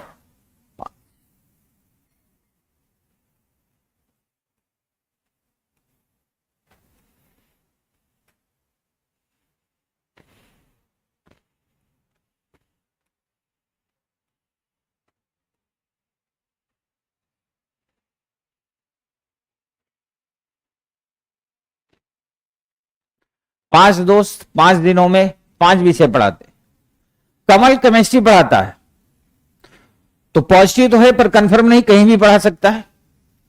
उसके ठीक बाद नीरज पढ़ाता है। आप मेरी बात ध्यान से सुनो, एक शब्द होता है कि कमल के बाद नीरज पढ़ाता है, एक शब्द होता है ठीक बाद में पढ़ाता है। जब भी कभी ठीक बाद होगा तो यानी there is no gap between both, मतलब उन दोनों के बीच में गैप नहीं हो सकता। और अगर ठीक बाद ना बोले, बोले बाद बोलेगा तो उसके 2 अर्थ हैं, ठीक बाद भी हो सकता है और बाद भी हो सकता है। यूपीएससी इन्हीं शब्दों से खेलेगा। अब जाहिर सी बात है, कमल केमिस्ट्री पढ़ाएगा, उसके ठीक बाद नीरज पढ़ाएगा, पर कहां पढ़ाएगा डेटा कंफर्म नहीं है। हिस्ट्री के ठीक बाद जियोग्राफी की क्लास होगी। जब भी कभी इतिहास होगा तो उसके ठीक बाद भूगोल होगा, यानी इन दोनों की भी मोहब्बत में कोई गैप नहीं होगा। और भूगोल अंतिम दिन नहीं होगा। ठीक है, यहां लिख दिया भूगोल। ठीक है, आपको बस वो डेटा ढूंढना है जहां से काम बन जाए। फिजिक्स से पहले उतने ही विषय हैं जितने की फिजिक्स के,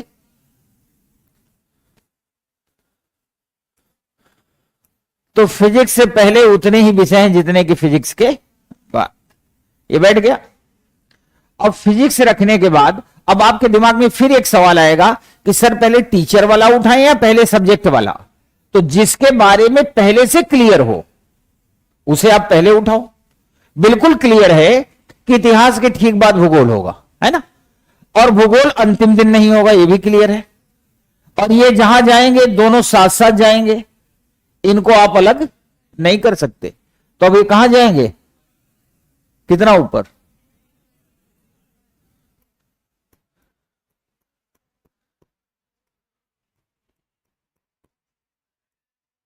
बैठ गए।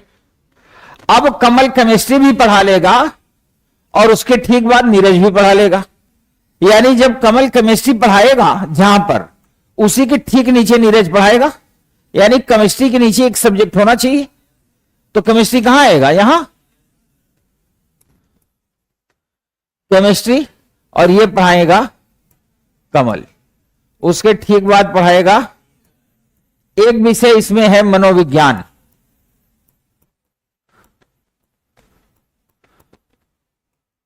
मनोविज्ञान, आप में से किसी ने कभी मनोविज्ञान पढ़ा है? हाथ उठाओ जरा। तो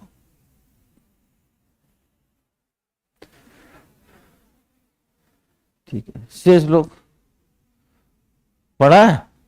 कैसा विषय है? अब अगर किसी से पूछोगे गुलाब जामुन खाए हो, तो कहेगा हां खाए हैं। कैसा लगता है?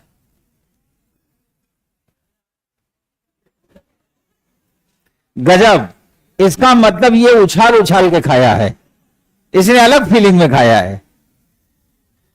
आप ये जान लीजिए कि अपने यहां जितने विषय भी पढ़ाए जाते हैं उसमें मनोविज्ञान, हिंदी साहित्य, दर्शन, इतिहास, राज व्यवस्था, पॉलिटी, सारे सब्जेक्ट बड़े इंटरेस्टिंग होते हैं। बस उसमें से आप इंटरेस्ट निकालना शुरू करिए।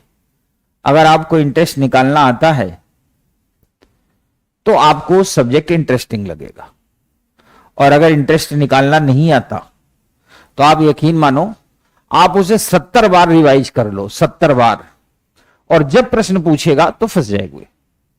और इंटरेस्ट होगा और आप केवल 2 बार पढ़ेंगे, आपको तैयार हो जाएगा। उदाहरण के साथ बता दूंगा। कभी जिस भी बात में इंटरेस्ट होगा वो आपको एज इट इज बस एक बार बोलेगा, याद हो जाएगा। जैसे आपको याद हो, एक दिन मैंने क्लास में एक प्रश्न कराया था, विवाह से संबंधित था कि आप अपने पसंद के किसी व्यक्ति से विवाह करना चाहते हैं या करना चाहती हैं, और आपके घर वाले कारण सहित विरोध कर रहे हैं। 4 ऑप्शन भी बताया था। पूरा भरोसा है कि लगभग आपको 4 ऑप्शन याद होंगे, और नहीं तो अपना वाला ऑप्शन तो याद होगा ही होगा, है ना, जिसने जो लिया था। मेरे कहने का मतलब मनोविज्ञान उसी कैटेगरी में आता है। कमल केमिस्ट्री पढ़ाएगा, उसके ठीक बाद नीरज पढ़ाएगा। मोहन के ठीक पहले चेतन पढ़ाता है। जब भी मोहन पढ़ाएगा उसके ठीक पहले चेतन पढ़ाएगा। इनके बीच भी गैप नहीं हो सकता। और दीपक जो है, दीपक ना तो फिजिक्स पढ़ाता है और ना ही मनोविज्ञान, तो मनोविज्ञान वैसे भी नीरज पढ़ाता है। अब जाहिर सी बात है दीपक फिजिक्स पढ़ाएगा नहीं। दीपक से आप भूगोल नहीं पढ़वा सकते, क्योंकि भूगोल पढ़वाएंगे तो इन दोनों का जोड़ा बिछड़ जाएगा। तो दीपक कहां जाएगा?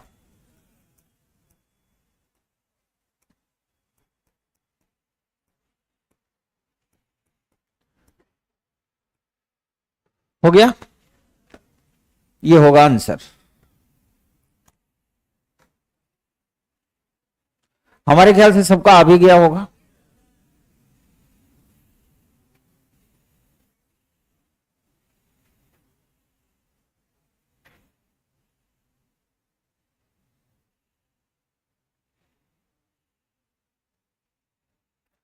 कल से आप लोगों का टाइम निर्धारित कर देता हूं। क्लास मेरी 3:30 बजे शुरू होती है। मैं ठीक 3:10 3:15 पे ऑफिस में आके बैठ जाऊंगा।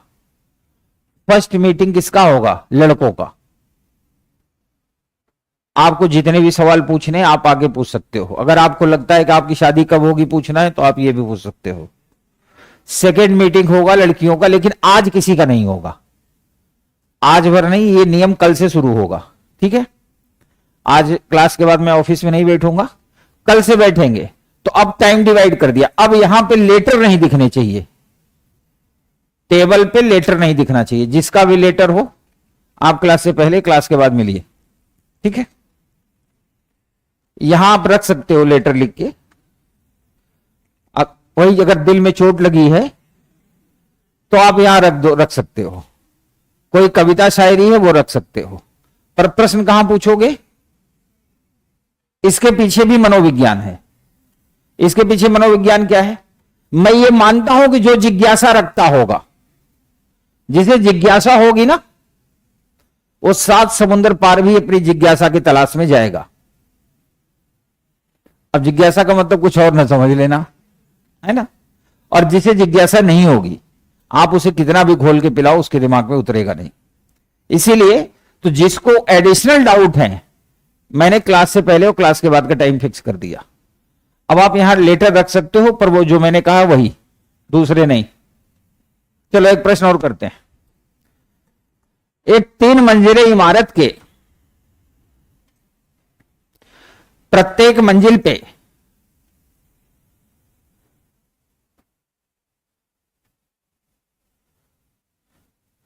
एक 3 मंजिले इमारत के प्रत्येक मंजिल पर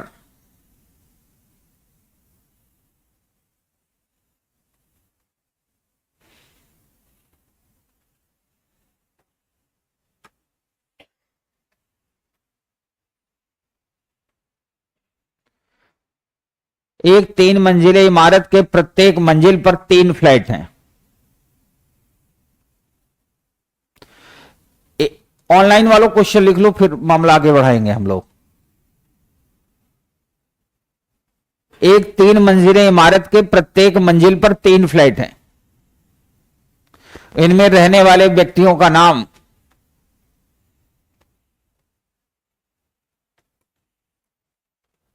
मुन्नी,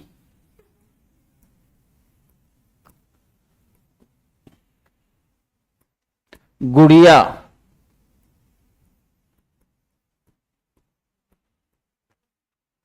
रेखा, देखा। एक लड़की का नाम देखा भी है। इनमें रहने वाले व्यक्तियों के नाम मुन्नी, गुड़िया, रेखा, देखा, चमकीली,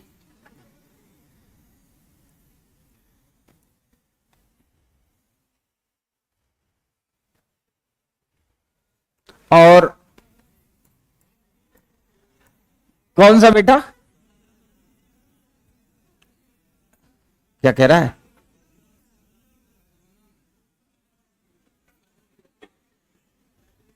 अच्छा, आपको याद है एक बीच में 10 रुपए की नोट, 5 रुपए की नोट लिख आता सोनम बेवफा है, तभी किसी को मिला वो नोट?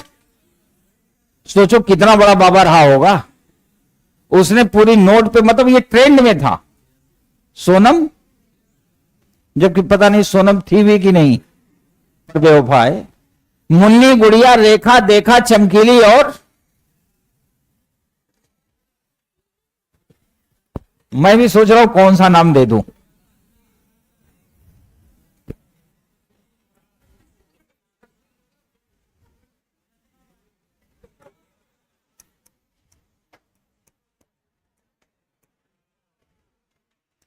लो, नाम में बाबा क्या है? कह रहा है नाम कविता लिख दिया तो वाह वाह वाह वाह, यही है। मुन्नी, गुड़िया, रेखा, देखा, चमकीली और कविता। ठीक है, प्रत्येक मंजिल पर एक फ्लैट खाली है। प्रत्येक मंजिल पर एक फ्लैट खाली है।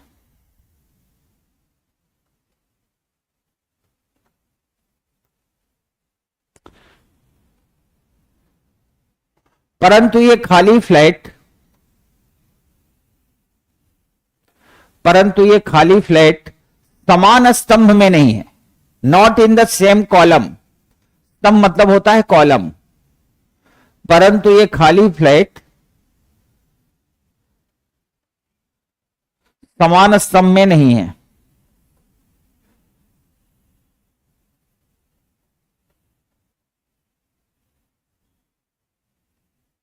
लिख लिया। मुन्नी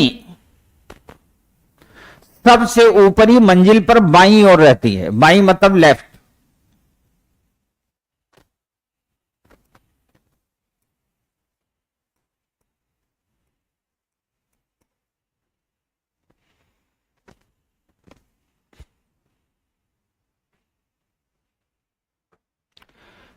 कविता सबसे नीचे दाहिनी ओर रहती है।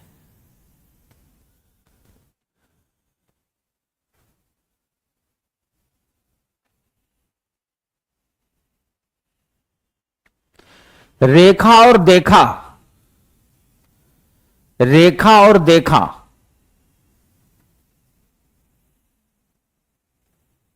रेखा और देखा दोनों समान मंजिल पे रहती हैं, परंतु पड़ोसी नहीं है। रेखा और देखा दोनों समान मंजिल पे रहती हैं, परंतु पड़ोसी नहीं है।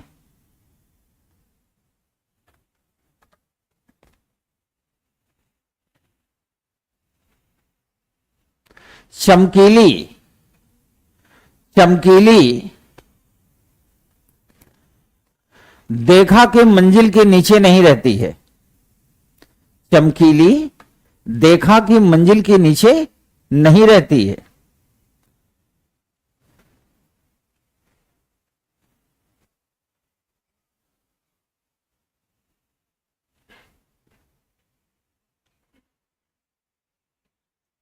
प्रश्न समाप्त। क्वेश्चन नंबर 1, सबसे ऊपरी मंजिल पर कौन सा फ्लैट खाली है?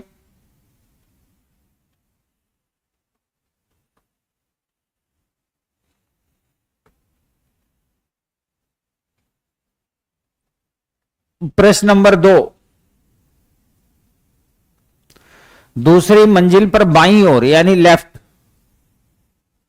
दूसरी मंजिल पर बाईं ओर यानी लेफ्ट कौन बैठा है?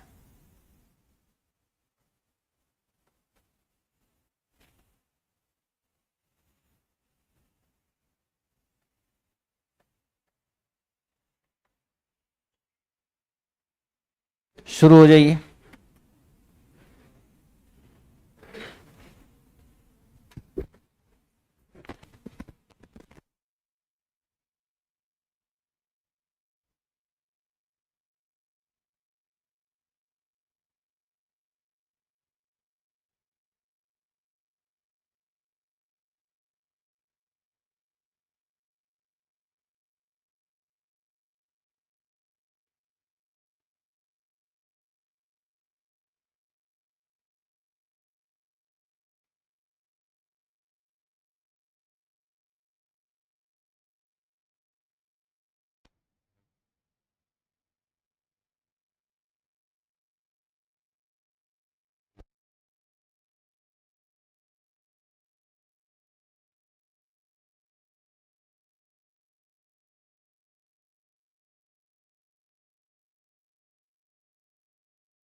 तीन मंजिले इमारत के प्रत्येक मंजिल पे तीन फ्लैट हैं। ये देखिए, ये प्रश्न एकदम आसान था।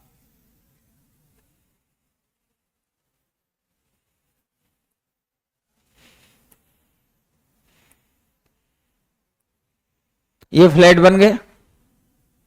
याद रखना, जब कभी तीन मंजिले इमारत, चार मंजिले इमारत ये टर्म यूज करे, खूब ध्यान से सुन लो, नहीं एग्जाम में फिर धोखा होगा।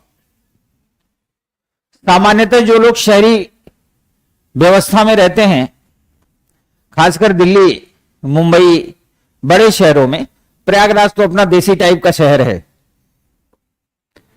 तो होता क्या है कि पहली, दूसरी और तीसरी जो मंजिल शब्द है ना, आप कभी भी बड़े मेट्रो शहरों में जाएंगे तो जैसे अपने यहां इलाहाबाद में नीचे जो ग्राउंड फ्लोर है वो पहली मंजिल है, फिर दूसरी, फिर तीसरी।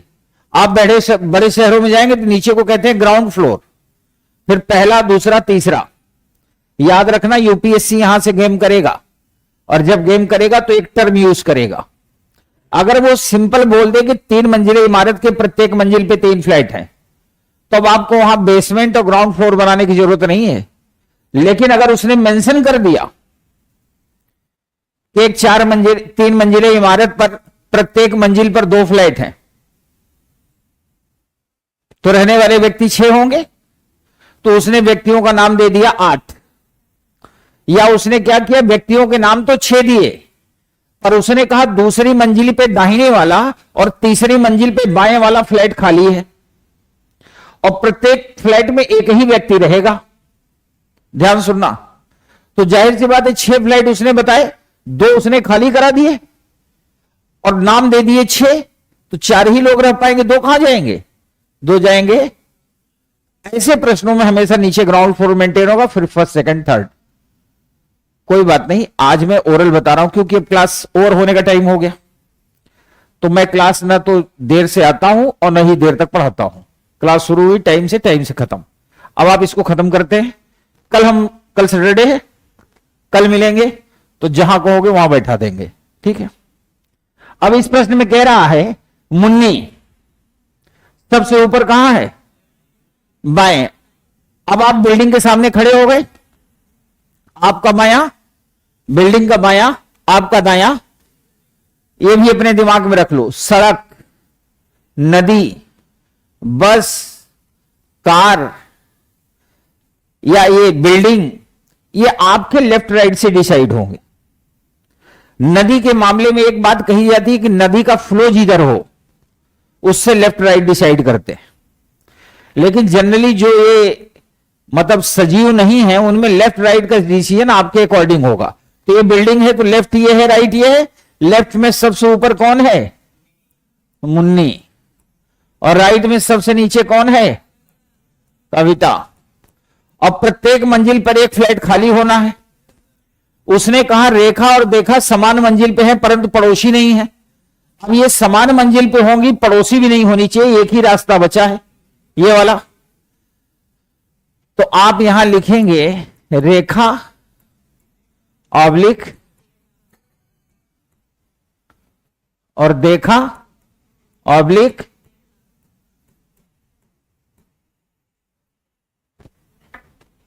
अब जाहिर सी बात है ये वाला फ्लैट खाली होगा, ये खाली होगा तो ये खाली नहीं हो सकता क्योंकि सेम कॉलम हो जाएगा। ये खाली है तो ये खाली नहीं हो सकता, ये खाली होगा।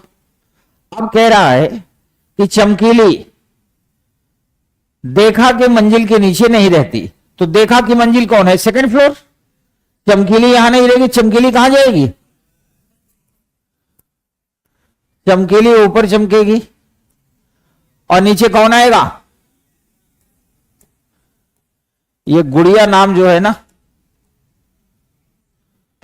बताया तो था, ठीक है।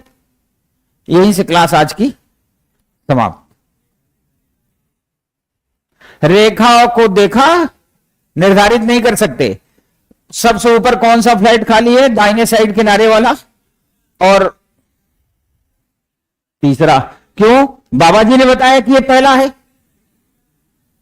दाहिने बोलोगे, दाहिने, राइट, सबसे ऊपर एकदम राइट वाला खाली है, पहला, दूसरा, तीसरा कैसे होगा। और दूसरी मंजिल पे बाईं ओर कौन बैठा है निर्धारित नहीं